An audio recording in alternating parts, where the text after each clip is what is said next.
Hello दोस्तों, आप सभी का हमारे यूट्यूब चैनल डीके पाठशाला में स्वागत है। दोस्तों, जैसा कि आपने थंबनेल देख ही लिया होगा। दोस्तों, जैसा कि पता होगा आपको, जो एग्ज़ाम आपका होने वाला है यूपी ट्रिपल सी पैड 2023 वाला, उसके लिए दोस्तों आपको पता होगा जो आपका इतिहास होता है। तो इतिहास में आपके 10 क्वेश्चन आपके पूछे जाते हैं 10 नंबर के, ठीक है। जिसमें आपका प्राचीन भारत, मध्यकालीन भारत और साथ में आपका आधुनिक भारत, तीनों इतिहास उसमें आपके शामिल होते हैं। क्यों दोस्तों, ये बहुत ही इंपॉर्टेंट पार्ट है आपका। अगर आप पैट एग्जाम देने जा रहे हैं तो ये कोशिश करिए कि आपके 10 में से 7 या 8 क्वेश्चन आपके कम से कम सही होने चाहिए, ठीक है। क्यों देखिए, एक आध क्वेश्चन आपका ऐसा आता है वो पता नहीं कहाँ से आयोग पूछ लेता है, तो उसकी आपको टेंशन नहीं लेनी है। और दोस्तों, इस वीडियो में पूरा जो 10 नंबर का है वो सारे टॉपिक में इसमें आपको कवर कराऊंगा। इतना दोस्तों मैं आपको गारंटी देता हूँ कि अगर आपने इस वीडियो को हमारा अच्छे से देख लिया तो कम से कम 7 से 8 क्वेश्चन तो आपके आराम से सही हो जाएंगे 10 क्वेश्चन में से, ठीक है। तो दोस्तों, अगर आप पैट की तैयारी करें तो इस वीडियो जरूर देखें। और दोस्तों साथ ही देखिए, मैं आपको बता दूं कि अगर आप पैट परीक्षा के लिए पूरा कंप्लीट स्टडी मटेरियल चाहते हैं PDF फॉर्मेट में, तो दोस्तों ये मेरा नंबर है आपका 7042654209। इस नंबर पर दोस्तों मुझे आप व्हाट्सअप कर सकते हो, पूरी जानकारी आपको दे दी जाएगी। तो चलिए शुरू करते हैं आज का वीडियो। यहाँ दोस्तों पहले हम बात करते हैं आपका सिंधु घाटी सभ्यता जो टॉपिक है आपका। अब देखिए दोस्तों, यहाँ पर पूछा जाता है कि सिंधु घाटी सभ्यता की खोज किसने की थी। दोस्तों वो की थी आपकी दयाराम साहनी ने 1921 में, ठीक है। ये भी आपको ध्यान रखना है। इसके अलावा दोस्तों हम बात करें, एक चीज़ आपको ये पूछी जाती है कि सिंधु घाटी सभ्यता का सबसे उत्तरी स्थल कौन सा था, दक्षिणी कौन सा था, पश्चिमी कौन सा था, पूर्वी कौन सा था। तो दोस्तों सबसे उत्तरी की बात करें तो उत्तरी था आपका मांदा, जो कि आपका जम्मू कश्मीर का, ठीक है, सबसे उत्तरी स्थल जो था उसका आपका। और दोस्तों बात करें इसका सबसे पश्चिमी, तो दोस्तों सबसे पश्चिमी था आपका सूतकांगडोर बलूचिस्तान का, ठीक है। और सबसे दक्षिण था आपका दायमाबाद महाराष्ट्र का। और सबसे पूर्वी स्थल था आपका आलमगीरपुर मेरठ यूपी का। ये चारों स्थल आपको यहाँ पर ध्यान रखने। अब दोस्तों बात करते हैं इसमें आपका हड़प्पा की, तो दोस्तों पाकिस्तान में रावी नदी किनारे आपका स्थित है आपका हड़प्पा, ठीक है। और दोस्तों यहाँ से देखिए आपके स्वास्थ्य चिन्ह प्राप्त हुआ है हड़प्पा से, और साथ में आपका 6 अन्नगार भी आपके यहाँ पे मिले हैं हड़प्पा में, ठीक है। तो दोस्तों ये सारे पॉइंट आपको ध्यान रखना, यहाँ से एक क्वेश्चन आपके एग्जाम में बन सकता है। फिर बात करते हैं हड़प्पा में 2 कमरे वाले बैरक मिले हैं जो श्रमिकों के रहने के लिए बने थे, ठीक है। और यहाँ से दोस्तों जो भी आपकी मोहरें प्राप्त हुई हैं, सबसे अधिक जो अंकन हुआ वो आपका एक श्रृंगी पशु का किया गया है इसमें हड़प्पा में। अब दोस्तों बात करते हैं मोहनजोदड़ो की, जो कि दोस्तों ये भी आपका पाकिस्तान में है। यानी कि सिंधु घाटी सभ्यता का जो सबसे बड़ा स्थल है वो आपका मोहनजोदड़ो है, ठीक है। और इसको मृतकों का टीला भी आपका कहा जाता है। और दोस्तों यहाँ पर आपके पशुपति शिव की पूजा के साक्ष्य मिले हैं आपके मोहनजोदड़ो से। और साथ ही यहाँ पर एक आपका विशाल स्नागार मिला है। और यहाँ की जो सबसे बड़ी जो इमारत थी वो थी आपकी अन्नागार, ठीक है। और यहाँ पर दोस्तों आपको कुबड़ वाले बैल की आकृति प्राप्त हुई है आपकी। और साथ ही आपकी नर्तकी की कांस्य मूर्ति यहाँ पे आपकी मिली है मोहनजोदड़ो में। अगला दोस्तों आपका है कालीबंगा। तो दोस्तों इसको कहा जाता है हिंदी में आपके काले रंग की चूड़ियाँ। और दोस्तों ये स्थल आपका राजस्थान में, राजस्थान का हनुमानगढ़ जिला जो आपका, वहाँ पे आपका कालीबंगा है, ठीक है। यहाँ से दोस्तों आपकी जुद्ध खेत के साक्ष्य मिले, ये बहुत इंपॉर्टेंट है, कई बार एग्जाम पूछा गया है। और साथ ही यहाँ पर आपका युगल समाधान का प्रमाण भी आपका मिला है कालीबंगा से। और यहाँ पर दोस्तों आपको जल निकास प्रणाली का जो अभाव मिलता है। और साथ ही आपके अलंकृत ईंटें एवं अग्निकुंड भी आपके यहाँ से प्राप्त हुए हैं कालीबंगा से। अगला दोस्तों आपका लोथल है, जिसे दोस्तों आपका लघु हड़प्पा या लघु मोहनजोदड़ो भी आपको कहा जाता है। और लोथल दोस्तों आपके गुजरात में, गुजरात का आपका अहमदाबाद जिले में स्थित है लोथल, ठीक है। और दोस्तों ये साथ में आपका हड़प्पा कालीन बंदरगाह नगर था। अब देखिए दोस्तों यहाँ पर ये क्वेश्चन बनता है कि हड़प्पा कालीन बंदरगाह नगर कौन सा था। दोस्तों उसमें 2 थे आपके, एक लोथल था और एक दोस्तों था आपका सूतकुर्जा, ठीक है। ये दोनों आपको ध्यान रखने हैं। और दोस्तों लोथल से आपके चावल उगाने के साक्ष्य भी आपके यहाँ पर प्राप्त हुए हैं। और यहाँ से दोस्तों अन्य चीज़ जो मिली है उसमें आपके अन्न पीसने की चक्की मिली है, युगल समाधान के साक्ष्य मिले हैं जो कि आपका कालीबंगा से मिले थे, ठीक है। फारस की मोहरें मिली हैं, नाव के साक्ष्य मिले हैं आपके। और यहाँ पर हाथी दांत का पैमाना, ये सभी आपके यहाँ से प्राप्त हुए हैं लोथल से। फिर दोस्तों आपका है चानूदरो, जो कि आपका ये पाकिस्तान में स्थित है, ठीक है। यहाँ पर दोस्तों मन के बनाने का कारखाना मिला है। लिपस्टिक, एक ईंट पर बिल्ली का पीछा करते हुए कुत्ते के पैरों के निशान मिले हैं। और साथ ही आपके गुड़िया बनाने का कारखाना यहाँ पर आपका प्राप्त हुआ है चानूदरो से, ठीक है। और यहाँ पर दोस्तों आपके बकराकार ईंट में कांसे की बैलगाड़ी एवं इक्का गाड़ी के अवशेष भी आपके प्राप्त हुए हैं। अगला दोस्तों आपका है सॉरी दोस्तों अगला है आपका रंगपुर, जो कि आपके गुजरात में है। और दोस्तों यहाँ पर आपकी धान की भूसी का साक्ष्य आपका मिला है रंगपुर से। और साथ ही बाजरे की खेती का प्रमाण भी आपका रंगपुर से मिला है। फिर दोस्तों बात करते हैं हम धोलावीरा की। दोस्तों ये आपका गुजरात में है। और यहाँ पर दोस्तों आपका मिला है भारत में स्थित, यानी कि ये जो आपका धोलावीरा जो था कि सिंधु सभ्यता का दूसरा सबसे बड़ा नगर था अगर हम बात करें भारत की। ठीक है, वैसे आप बात करें तो पूरा वैसे मोहनजोदड़ो था जो कि पाकिस्तान में आपका, और भारत में दोस्तों दूसरा सबसे बड़ा था आपका धोलावीरा, और सबसे बड़ा दोस्तों जो था भारत में वो था दोस्तों आपका राखीगढ़ी। ठीक है, और दोस्तों यहाँ पर साथ में आपका एकमात्र क्रीड़ागार यहाँ से आपका प्राप्त हुआ है। और दोस्तों धोलावीरा दोस्तों पता होगा 2021 में आपको यूनेस्को की विश्व विरासत स्थल सूची में इसको आपका शामिल किया गया है। फिर दोस्तों अगला आपका आता है राखीगढ़ी जो कि आपका हरियाणा में है, जैसे मैंने अभी आपको बताया कि भारत में सिंधु सभ्यता का सबसे बड़ा स्थल जो था ये आपका राखीगढ़ी था, ये आपको ध्यान रखना है। फिर दोस्तों बात करते हैं हम टेराकोटा क्या था, तो दोस्तों आग में जो पकी हुई मिट्टी थी उसको हम टेराकोटा कहते थे। ठीक है, और यहाँ पर दोस्तों बात करें आपका यहाँ पर यातायात के लिए बैलगाड़ी का प्रयोग होता था आपका सिंधु घाटी सभ्यता में। सिंधु सभ्यता के जो लोग थे आपका इनको लोहे का आपका ज्ञान नहीं था। ठीक है, और गाय की मूर्ति का साक्ष्य भी यहाँ से कोई प्राप्त आपका नहीं हुआ है। फिर दोस्तों हम बात करें सिंधवासी जो पास के खेल एवं नृत्य द्वारा अपना मनोरंजन करते थे। और हड़प्पा जो सभ्यता थी दोस्तों ये आपकी थी मातृ सत्तात्मक थी। ठीक है, जो कि मातृ देवी की पूजा से स्पष्ट आपका होता है। अगला दोस्तों आपको धरती को उर्वरता की देवी मानते थे यहाँ पर सिंधु घाटी सभ्यता के लोग, और साथ ही पशुओं में कुबड़ वाले बैल एवं पक्षियों में फाख्ता की पूजा आपकी होती थी। अब दोस्तों नीचे बताना है कमेंट करके फाख्ता क्या है। ठीक है, कौन सा पक्षी है ये आपको बताना नीचे मुझे कमेंट करके। और उसमें अगर बात करें कि मुख्य व्यवसाय की तो उसमें आपका पशुपालन, कृषि और उद्योग था इनका मुख्य व्यवसाय, और साथ ही कृषि की बात करें तो गेहूँ एवं जौ इनका मुख्य व्यवसाय था आपका।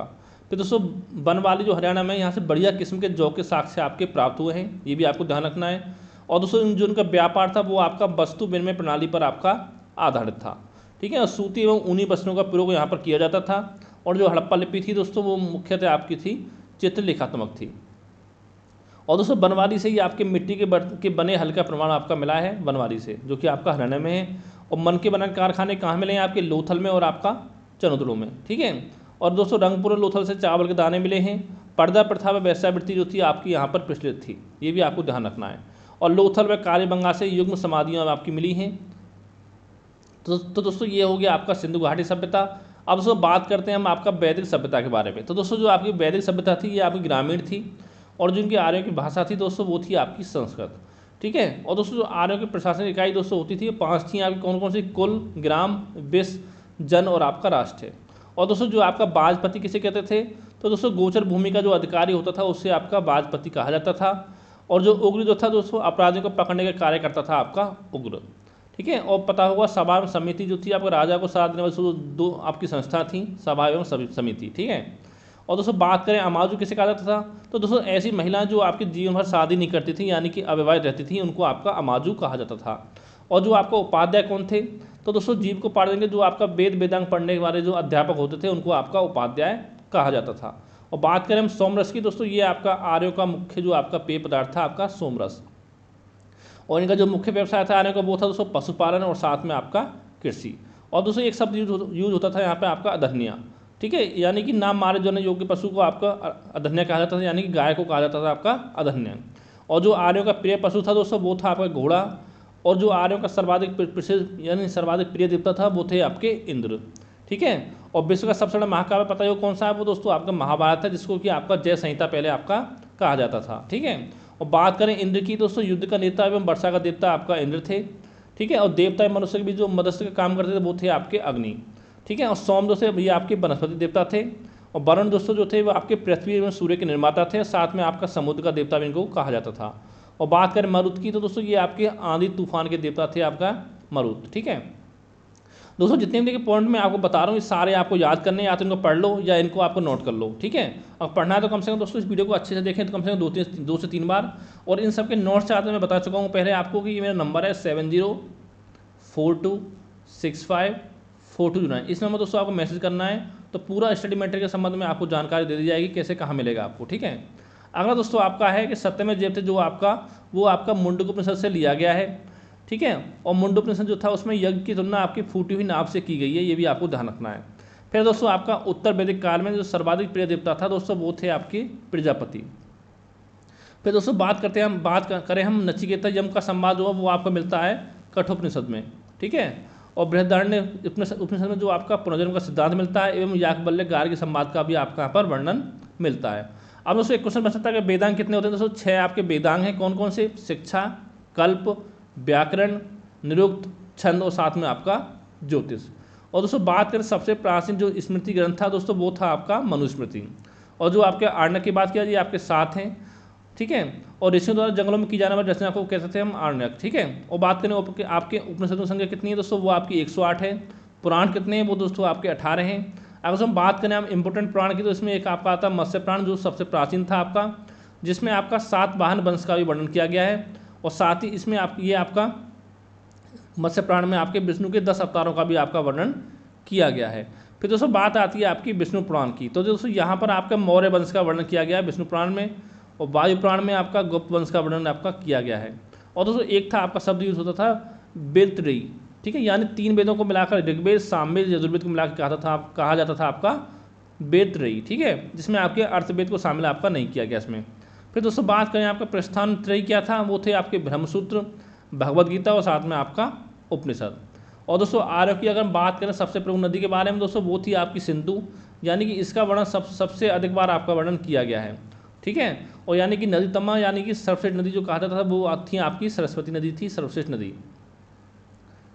अगला दोस्तों आपका है कि ऋग्वैदिक काल में आपका पर्दा प्रथा, सती प्रथा का आपका प्रचलन नहीं था, ये भी आपको ध्यान रखना है, ठीक है। और जो आपकी ऋग्वैदिक काल में बात करें वर्ण व्यवस्था, ये दोस्तों आपकी कर्म पर आधारित थी। और समाज जो था दोस्तों, वो था आपका पितृसत्तात्मक था, ठीक है। और पता होगा आपको सिंधु घाटी सभ्यता में समाज क्या था, आपका मातृ सत्तात्मक था। अब दोस्तों बात करें हम ऋग्वेद नदियों के बारे में, देखिए इन कुछ नदियाँ दे रखी हैं, इनके प्राचीन नाम क्या थे और अब वर्तमान नाम क्या है। सिंधु का सिंधु था, अस्किनी का था आपका चनाब था, वर्तमान चनाब है। और सतुथरी का आप सतलज, ठीक है, विपाशा ब्यास नदी, बिरसता झेलम, और सरस्वती का आपका घग्गर, और परुणी का आपका राबी, ठीक है। ये सब नाम आपको ध्यान रखने हैं। अगला दोस्तों आपका है ऋग्वेद। तो दोस्तों ऋग्वेद में कुल आपके जो है इसमें आपके 10 मंडल हैं और साथ में आपका 1028 आपके सूक्त हैं ऋग्वेद में, ठीक है। ऋग्वेद के मंत्रों का जो उच्चारण है वो आपका होत्र या होता द्वारा किया जाता था, यानी इस जो आपके ऋषि थे वो आपके होत्र थे या होता, ठीक है। और बात करें आपका गायत्री मंत्र जो उल्लेख है वो आपका ऋग्वेद के 3रे मंडल में किया गया है, ये भी आपको ध्यान रखनी है। और जो आपकी बात करें कृषि संबंधित जानकारी दोस्तों, ये मिली है आपके 4थे मंडल से प्राप्त होती है। और 7वें मंडल में आपका वरुण को समर्पित है 7वां मंडल आपका ऋग्वेद का, ठीक है। और 9वें मंडल में आपका सोम का वर्णन किया गया है। अगला दोस्तों आपका कि इस वेद में आपका सोमरस का वर्णन सर्वाधिक बार हुआ है, ये आप ध्यान रखना है। ऋग्वेद में पुरुष देवताओं की प्रधानता है। इस वेद से दोस्तों आर्य को जो आपकी राजनीतिक प्रणाली थी, इतिहास एवं ईश्वर की महिमा के बारे में जानकारी आपकी प्राप्त होती है। और दोस्तों ऋग्वेद का जो आपका 10वां मंडल है, यानी कि अंतिम मंडल जो इसमें आपका, उसमें आपका पुरुष सूक्त का वर्णन है, जिसके अनुसार दोस्तों 4 वर्ण आपके होते थे, ब्राह्मण, क्षत्रिय, वैश्य, शूद्र, ठीक है। यानी कि आदिपुरुष जो आपके ब्रह्मा थे, ब्रह्मा के क्रम से मुख से आपके ब्राह्मण पैदा हुए, भुजाओं से क्षत्रिय, जांघों से आपके वैश्य और चरणों से आपका शूद्र, ठीक है। और दोस्तों बात करें हम ऋग्वेद की, तो इसमें इंद्र का वर्णन जो आपका 250 बार किया गया है, यानी 250 बार लगभग, और अग्नि का वर्णन आपका लगभग 200 बार आपका किया गया है। अगला दोस्तों आपका आता है यजुर्वेद, ठीक है। और दोस्तों इसे ध्यान रखिए आपको यजुर्वेद के बारे में कि ये एकमात्र ऐसा वेद है आपका कि जो आपका गद्य और पद्य दोनों में है, ठीक है। और दोस्तों यजुर्वेद में आपका अनुष्ठानों, कर्मकांड तथा यज्ञ संबंधी मंत्रों का जो आपका संकलन किया गया है। और दोस्तों इनके जो पुरोहित थे उनको आपका अर्धवेयु कहते थे। फिर दोस्तों आपका आता है सामवेद। और सामवेद दोस्तों आपकी गाए जाने वाली ऋचाओं का संकलन किया गया है, और जिसके पुरोहित थे आपके उद्गाता, ठीक है। और दोस्तों अगर हम बात करें स्वरों की, तो सामवेद में सबसे पहले 7 स्वरों की जानकारी मिलती है, इसलिए इसे हम भारतीय संगीत का जनक भी कहा जाता है आपका सामवेद को। अगला दोस्तों आपका है अर्थवेद, ठीक है। तो इसमें दोस्तों आपके मंत्र, रोग नाशक, जादूटोना, विवाह गीत आदि से संबंधित आपका है अर्थवेद। और दोस्तों इसकी रचना की थी आपकी अथर्वा ऋषि ने, ठीक है। और इसके पुरोहित थे आपके ब्रह्मा। अब दोस्तों बात करते हैं हम आपका उत्तर वैदिक काल की, यानी कि 1000 से लेकर 600 ईसा पूर्व तक। तो दोस्तों इसमें 4 आश्रमों का वर्णन किया गया, जिसमें आपका ब्रह्मचर्य, गृहस्थ, वानप्रस्थ और संन्यास आपका आश्रम, ठीक है। और दोस्तों इन चारों आश्रमों को जो सबसे पहले उल्लेख मिलता है दोस्तों, वो मिलता है आपका जाबलोपनिषद में, ठीक है। और सतपथ ब्राह्मण पत्नी को दोस्तों आपका अर्धांगिनी कहा गया है, ये भी आपको ध्यान रखना है। और दोस्तों कुछ आपकी विदुषी महिलाएं थी, जैसे कि आपका मैत्री, गार्गी, काव्यायनी, सलवा, ठीक है। इनके नाम आपको ध्यान रखने हैं। अब अगला दोस्तों आपका पॉइंट है उत्तर वैदिक काल में जो आपका आर्यों की अर्थव्यवस्था का प्रमुख आधार था दोस्तों, वो था आपका कृषि। और यहाँ पर संस्कारों की संख्या थी आपकी 16। अब देखिए दोस्तों यहाँ पर कुछ दर्शन दे रखे हैं आपके, साथ में आपके प्रतिपाद दे रखे हैं, ये भी इंपॉर्टेंट है। यहाँ से क्वेश्चन दोस्तों पिछली बार आपका एग्जाम में क्वेश्चन पूछा गया था शायद पेट 2021 में, ठीक है। अगर दोस्तों हम बात करें सांख्य दर्शन की, दोस्तों इसके प्रतिपादक थे आपके कपिल मुनि, योग के थे पतंजलि, न्याय के थे आपके गौतम ऋषि, वैष्णव के थे आपके कणाद मुनि, पूर्व मीमांसा के थे जैमिनी और उत्तर मीमांसा के थे आपके बादरायण। ये 6 नाम आपको ध्यान रखने हैं कि किसके प्रतिपादक कौन थे।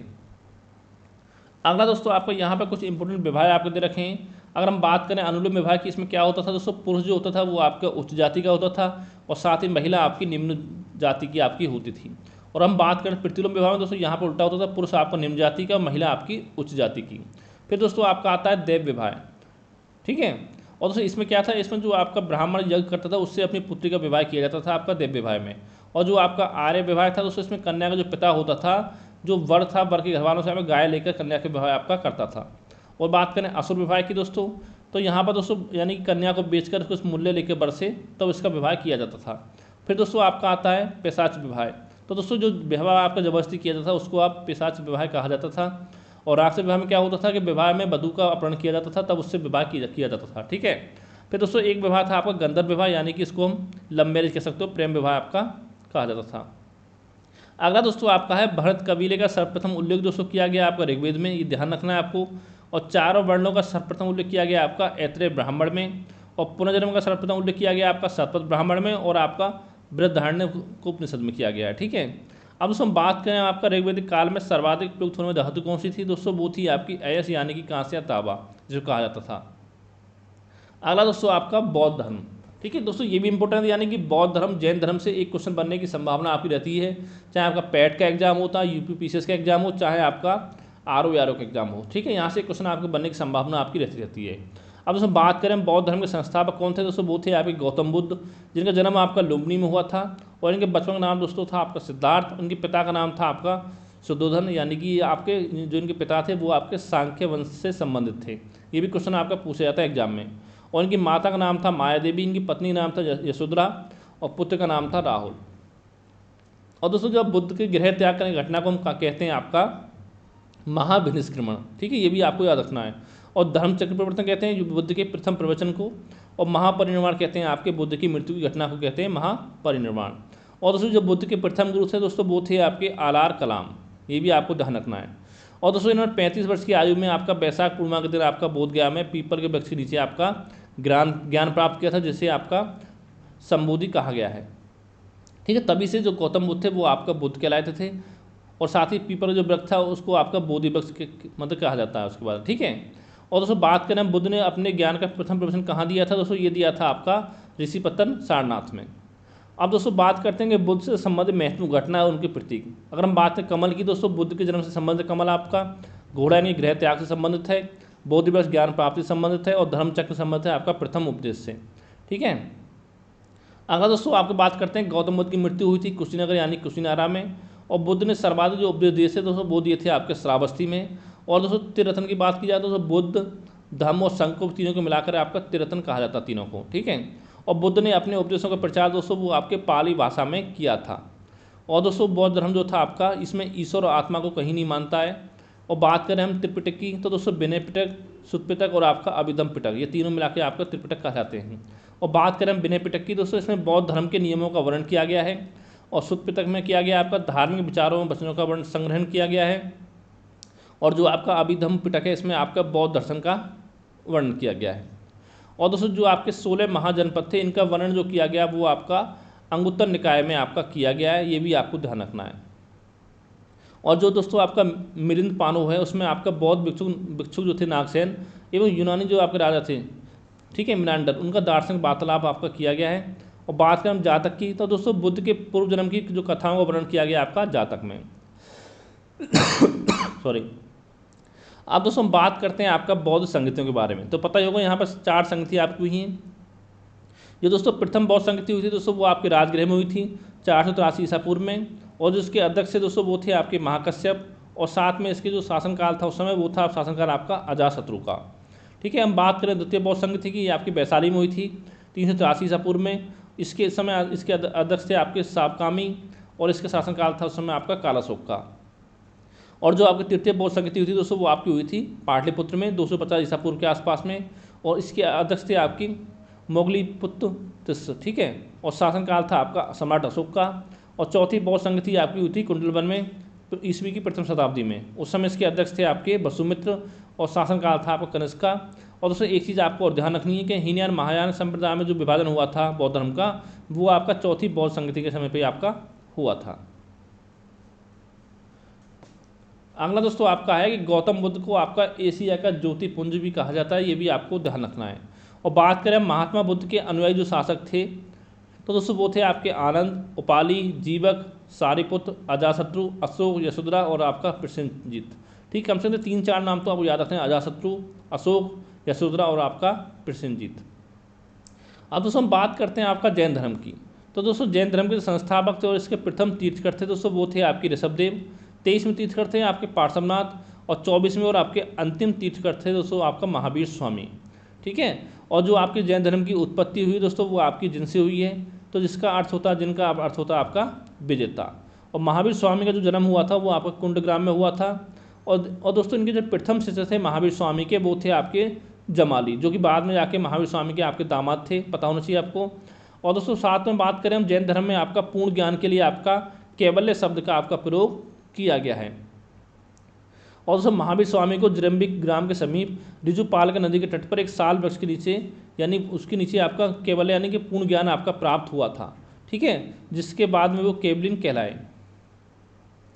अगला आपका कि जैन धर्म के मोक्ष के लिए 3 साधन आवश्यक बताए गए हैं। कौन कौन से? सम्यक दर्शन, सम्यक ज्ञान और आपका सम्यक आचरण।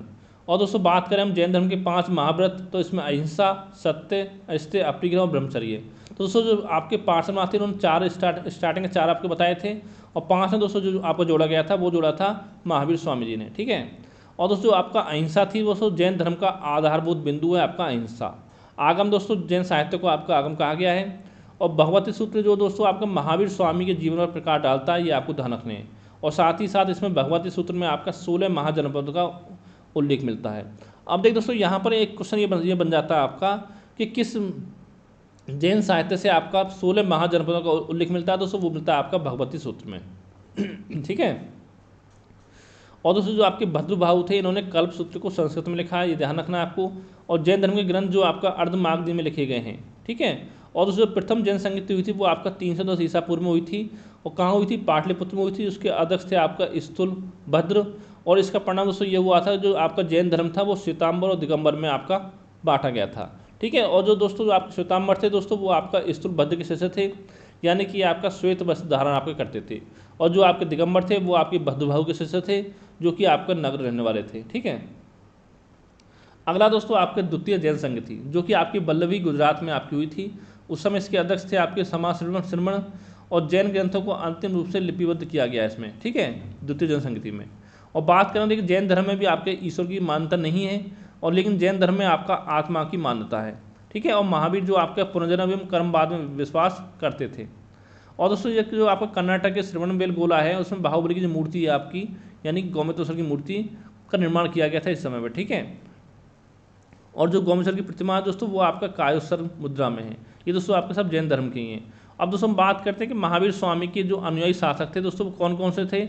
उसमें एक आपका चंद्रगुप्त मौर्य थे, अमोघवर्ष थे राष्ट्रवंश के शासक, और एक आपके थे खारबेल जो कि आपके कलिंग नरेश थे, और एक आपका उदयन और एक आपका चंदेल शासक। ठीक है, ये सब आपको ध्यान रखने हैं। अब दोस्तों बात करते हैं प्रमुख भारतीय विद्वान एवं उनके संरक्षक। जो आपके हरिशेन थे ये आपके समुद्रगुप्त के संरक्षण में थे। ठीक है, कौटिल्य चाणक्य चंद्रगुप्त मौर्य दरबार में रहते थे आपके। अश्वघोष कनिष्क, नागार्जुन कनिष्क, चरक कनिष्क, बाणभट्ट आपका हर्षवर्धन, चंद्रबरदाई पृथ्वी चौहान, कालिदास चंद्रगुप्त विक्रमादित्य। अब देखिए दोस्तों यहाँ से देखिए क्वेश्चन ये बन जाता है कि कौन सा शासक विद्वान जो थे आप किसके दरबार में रहते थे। तो दोस्तों ये इंपॉर्टेंट है, आपको यहाँ से क्वेश्चन आपके एग्जाम में बन सकता है। अगला दोस्तों हम बात करते हैं आपका मौर्य वंश की, जो कि आपका 322 से लेकर 185 ईसा पूर्व तक था। और दोस्तों इसकी स्थापना की थी आपकी मौर्य वंश की चंद्रगुप्त मौर्य ने। और दोस्तों जो आपका बात करें मुद्रा राक्षस दोस्तों जो लिखा गया है विशाखदत्त द्वारा, उसमें आपके चंद्रगुप्त मौर्य के बारे में जानकारी आपकी मिलती है। ठीक है, और जो आपका कौटिल्य का अर्थशास्त्र उसमें भी आपके मौर्य वंश के बारे में, यानी मौर्य वंश की राजव्यवस्था के बारे में आपकी जानकारी मिलती है। ठीक है, और जो आपका मेगास्थनीज की इंडिका है उसमें भी आपके मौर्य काल के प्रशासन, समाज और उसके अर्थव्यवस्था के बारे में आपकी जानकारी मिलती है। अब दोस्तों हम बात करते हैं हम सम्राट अशोक के बारे में। तो दोस्तों अशोक का जो आपका राज्याभिषेक हुआ था वो हुआ था 269 ईसा पूर्व में। और दोस्तों ये अशोक जो था पहला भारतीय शासक था जो अभिलेखों द्वारा अपनी प्रजा को सीधे संबोधित करता था, ये भी आपको ध्यान रखना है। और जो अशोक के अभिलेख थे दोस्तों वो आपके ब्राह्मी लिपि में लिखे गए हैं, खरोष्ठी में है, अरामिक में और साथ में आपको ग्रीक लिपियों में आपके मिलते हैं। और दोस्तों जो आपके ब्राह्मी लिपि थी वो आपके बाएं से दाएं लिखी जाती थी, और जो खरोष्ठी लिपि थी दोस्तों वो आपके दाएं से बाएं लिखी जाती थी। यानी खरोष्ठी लिपि देखिए जैसे आपका दाएं तो यहाँ से लिखनी आपकी स्टार्ट होती, जैसे कि आपके उर्दू की तरह यहाँ से आपकी लिखी जाती थी। अशोक के दोस्तों सर्वाधिक जो आपके अभिलेख हैं दोस्तों वो आपके प्राकृत भाषा में मिले हैं। और दोस्तों अशोक के अभिलेखों में उत्कीर्ण ब्राह्मी लिपि में तो सर्वप्रथम जो आपका पढ़ा था दोस्तों वो पढ़ा था आपका जेम्स प्रिंसिप ने 1837 ईस्वी में। ठीक है, ये क्वेश्चन दोस्तों कई बार आपके एग्जाम में पूछा गया है। और दोस्तों जो आपका एक क्वेश्चन ये बन सकता है कि अशोक ने स्वयं को सम्राट किस अभिलेख में कहा है, दोस्तों वो कहा आपका बहारब्रू अभिलेख में। ठीक है। अब हम बात करते हैं अशोक के प्रमुख शिलालेख के बारे में। दोस्तों हम बात करें पहला शिलालेख में तो इसमें पशुवध का आपका निषेध किया गया है, और दूसरे शिलालेख में आपका विदेशों में धर्म प्रचार एवं मनुष्य एवं पशु चिकित्सा का उल्लेख किया गया है, और 8वें शिलालेख में आपका बोध गया की यात्रा का उल्लेख किया गया है, और 13वें शिलालेख में आपका कलिंग युद्ध का वर्णन किया गया दोस्तों जो कि आपका वेरी वेरी इंपॉर्टेंट है। ठीक है। और 11वें शिलालेख में आपका धर्म की व्याख्या आपकी की गई है। अगला दोस्तों आपका है कि अशोक के अभिलेखों में उसे देवनामप्रिय यानी कि देवताओं का प्रिय एवं प्रियदर्शी कहा गया है, ये भी आपको ध्यान रखना है। अब दोस्तों हम बात करते हैं प्रमुख भारतीय शासक तथा उनकी उपाधियों के बारे में। अगर हम बात करें बिंदुसार की, उसकी उपाधि थी आपकी अमित्रघात, अशोक की थी देवनामप्रिय या प्रियदर्शी, समुद्रगुप्त की थी दोस्तों आपका कृतांत परशु, चंद्रगुप्त प्रथम की थी आपकी महाराज धीराज, और चंद्रगुप्त द्वितीय की थी आपकी विक्रमादित्य, हर्षवर्धन की दोस्तों शिलादित्य, और कनिष्क की थी दोस्तों आपका देवपुत्र। ये सारी उपाधि आपको याद होनी चाहिए। अब हम बात करते हैं प्रमुख राजवंश संस्थापक उनकी राजधानियाँ। तो दोस्तों हम बात करें हर्यक वंश की संस्थापक थे आपके बिंबिसार, और इसकी राजधानी थी आपकी राजगृह। मौर्य वंश के संस्थापक चंद्रगुप्त मौर्य, राजधानी थी पाटलिपुत्र। शुंग वंश के संस्थापक थे आपके पुष्यमित्र शुंग, और इसकी राजधानी थी आपकी पाटलिपुत्र। सातवाहन वंश के संस्थापक थे आपके सिमुक, और इसकी राजधानी थी आपकी प्रतिष्ठान। ठीक है। और गुप्त वंश के शासक थे आपके यानी संस्थापक श्रीगुप्त, और इनकी राजधानी थी पाटलिपुत्र। पल्लव वंश के संस्थापक सिंह विष्णु, और इसकी राजधानी कांचीपुरम। और राष्ट्रकूट वंश के संस्थापक दंतिदुर्ग, और उनकी राजधानी थी आपकी मान्य खेट। अगला देखते हैं दोस्तों आपका कि जो आपका मास्की, गुजरा, नेत्तुर एवं उड्डेगोलम के लेखों में अशोक का नाम जो आपका अशोक मिलता है, यानी कि पूछ सकता है कि अशोक का नाम अशोक किस उसमें मिलता है लेख में, तो उस मास्की में, गुर्जरा में, नेत्तुर में और आपका उड्डेगोलम में। ठीक है। और दोस्तों बात करें पुराणों में तो दोस्तों पुराणों में अशोक को आपका अशोक वर्धन कहा गया है। और दोस्तों बात करें कि आपका उपगुप्त नामक जो बौद्ध भिक्षु था उसने अशोक को बौद्ध धर्म की आपकी दीक्षा दी थी। और भारत में शिलालेख का जो प्रचलन सबसे पहले किया था वो आपका अशोक ने किया था। और ग्राम दोस्तों इस समय आपकी होती थी, प्रशासन की सबसे छोटी इकाई होती थी वो आपकी ग्राम होती थी। ठीक है। और दोस्तों बिक्री कर के रूप में मूल्य का जो आपका 10वां भाग वसूला जाता था, जिससे बचाने वाले को मृत्युदंड दिया जाता, यानी जो आपका कर नहीं देता था उसको आपका मृत्युदंड की सजा आपकी दी जाती थी। और दोस्तों नायक की बात करें तो युद्ध क्षेत्र में सेना का जो आपका नेतृत्व करने वाला अधिकारी होता था उसको आपका नायक कहते थे। और सैन्य विभाग का सबसे बड़ा अधिकारी होता था उसको हम सेनापति बोलते थे। और सरकारी भूमि को हम सीता भूमि कहा जाता था।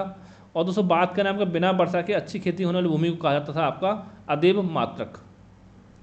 और दोस्तों बात करें हम अशोक के स्तंभलेख की, टोटल मिला के 7 स्तंभलेख हैं अशोक के, जिसमें कुछ इंपॉर्टेंट है आपके प्रयाग स्तंभलेख, जिसको दोस्तों अकबर ने इलाहाबाद किले में आपको स्थापित कराया था। और दिल्ली टोपरा वाले की बात करें तो दोस्तों ये फिरोज शाह तुगलक के द्वारा टोपरा से दिल्ली आपका लाया गया था।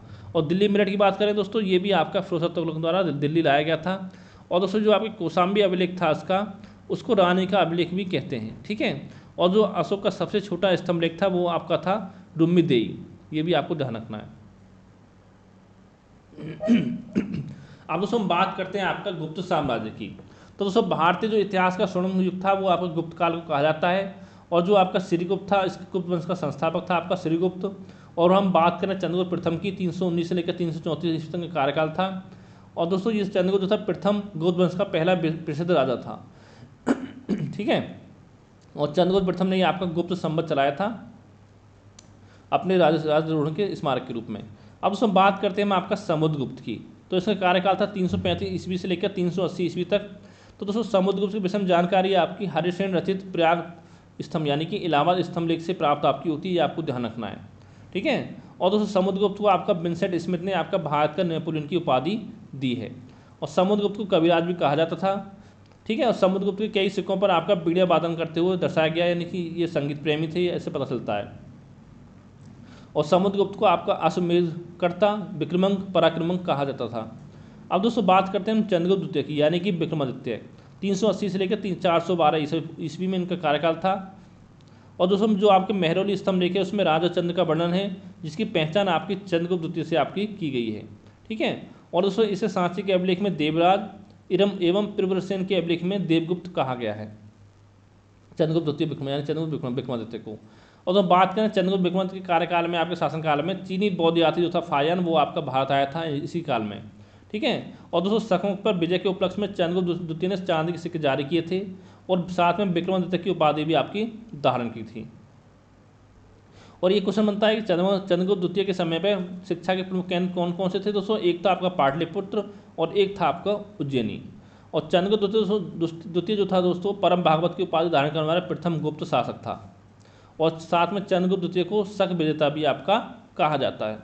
और बात करें चंद्रगुप्त द्वितीय के जो आपके नवरत्न थे उसमें कौन कौन थे? आपके कालिदास थे, धन्वंतरि थे, बारामीर थे, शंकु थे, बरुचि थे, अमर सिंह थे, छपण थे, घटकरपट थे और आपका बेताल भट्ट थे। ये आपके 9 रत्न थे चंद्रगुप्त द्वितीय के दरबार में। और दोस्तों बात करें कुमारगुप्त प्रथम की, तो कुमारगुप्त प्रथम ने दोस्तों नालंदा विश्वविद्यालय की स्थापना की थी, ये आपको ध्यान रखना है। इसके अलावा कुछ और इनके बारे में पढ़ने की आपको जरूरत नहीं है। अब बात करते हैं हम स्कंदगुप्त की, तो दोस्तों जो आपका हूणों का पहला भारतीय आक्रमण हुआ था वो आपका स्कंदगुप्त के काल में ही आपका हुआ था। और जो आपका स्कंदगुप्त का भीतरी अभिलेख है दोस्तों वो आपका हूणों पर आक्रमण की जानकारी आपको देता है। और साथ ही स्कंदगुप्त ने गिरनार पर्वत पर स्थित जो आपकी सुदर्शन झील है उसका आपका पुनरुद्धार कराया था। अगला दोस्तों आपका कि गुप्त साम्राज्य की राजधानी के बारे में, तो इसकी राजधानी दोस्तों थी आपकी पाटलिपुत्र, पहले मैं बता चुका हूँ आपके पीछे। और साथ ही भानुगुप्त के आपका एरन अभिलेख में पहली बार सती प्रथा का प्रमाण मिलता है। यानी क्वेश्चन ये बन सकता है कि सती प्रथा का प्रमाण पहली बार किस अभिलेख में मिला था दोस्तों? वो मिला था आपका भानुगुप्त के एरन अभिलेख में। ठीक है। और दोस्तों साथ ही गुप्त काल में 5 प्रकार की भूमि का उल्लेख मिलता है। क्षेत्र भूमि, यानी जो भूमि कृषि करने योग्य थी उसको हम क्षेत्र भूमि कहते थे। और एक वास्तु भूमि, यानी जो भूमि आपकी रहने योग्य थी उसको वास्तु भूमि कहा जाता था। और चारागाह भूमि, आपके पशुओं के चारा योग्य भूमि को आपका चारागाह भूमि कहा जाता था। और एक भूमि थी आपकी खिल भूमि, जो भूमि जोतने योग्य नहीं थी उसको हम खिल भूमि कहते थे। ठीक है। और एक था आपका अपृहत भूमि, तो यानी बिना जोती की जंगली भूमि को आपका अपृहत भूमि आपका कहा जाता था। और दोस्तों जो आपका बात करें इसमें आपका जो आय का मुख्य स्रोत था दोस्तों वो था आपका भू राजस्व, जो कि कर का आपका 1/4 से लेकर के 1/6 भाग तक आपका लिया जाता था। और दोस्तों इस समय जो आपके ब्रह्मगुप्त थे वो आपके गणतज्ञ थे, धन्वंतरि आपके चिकित्सक थे। और साथ ही इनको आपका भारतीय आयुर्वेद का पिता भी कहा जाता है, धन्वंतरि को। ठीक है। और जो आर्यभट्ट थे, बरामीर थे, ये आपके गणतज्ञ थे। और सुश्रुत आपके चिकित्सक थे। और जो आपके रुपये का दोस्तों ये आपके चांदी के सिक्कों को आपका रुपये कहा जाता था। ठीक है। और जो आपके गुप्त राजाओं की शासकीय भाषा थी दोस्तों वो थी आपकी संस्कृत। अगला दोस्तों आपका हर्षवर्धन, तो दोस्तों हर्षवर्धन ने अपनी राजधानी थानेश्वर से आपके कन्नौज स्थानांतरित की थी। और साथ ही जो आपका हर्षवर्धन था दोस्तों वंश का शक्तिशाली व यशस्वी सम्राट था। ठीक है, हर्षवर्धन वंश का। और दोस्तों हर्ष जो था आपका अपने को राजपूत कहता था अथवा स्वयं अपना नाम शिलादित्य रखा था आपका हर्षवर्धन ने। और दोस्तों जो आपके हर्ष के समकालीन शासक थे दोस्तों उसमें थे आपके पुलकेशिन द्वितीय, भास्कर वर्मा, गौड़ नरेश शशांक और आपका ध्रुवसेन द्वितीय, ये आपके हर्ष के समकालीन शासक थे। और दोस्तों आपकी बात करें हर्ष काल से 3 प्रकार की कर की जानकारी मिलती है। कौन कौन से? एक तो आपके हिरण्य थे जो कि आपका नगद कर था, एक था आपका भाग था जो कृषि उपज का 1/10 भाग था, और एक था आपका बलि। इसके बारे में जानकारी आप कहीं आपकी नहीं मिलती है। ठीक है। और साथ ही हम बात करें आपका कि जो बाणभट्ट था वो आपका हर्ष का दरबारी कवि था, जिसने हर्षचरित कादम्बरी की रचना आपकी की थी। अगला दोस्तों आपका है कि म्यून ने सूर्य शतक की रचना की थी, ये भी आपको ध्यान रखना है। और साथ ही हर्ष ने प्रियदर्शिका, रत्नावली और साथ में नागानंद की रचना आपकी की थी हर्षवर्धन ने।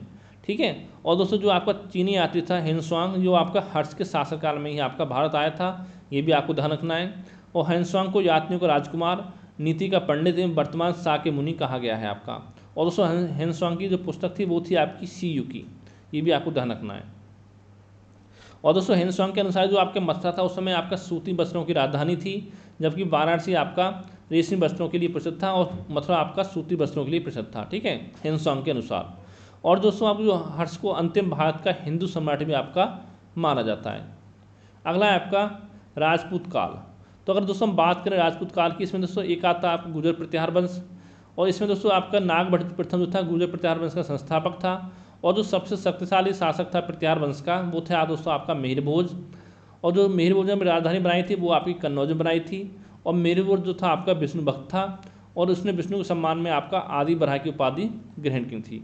और इस वंश का जो अंतिम शासक था दोस्तों, अंतिम राजा था, वो था आपका यशपाल। इतना ही आपको याद रखना है इस वंश के बारे में, ठीक है। अगला आपका घेड़बाल वंश यानी कि राठौर वंश।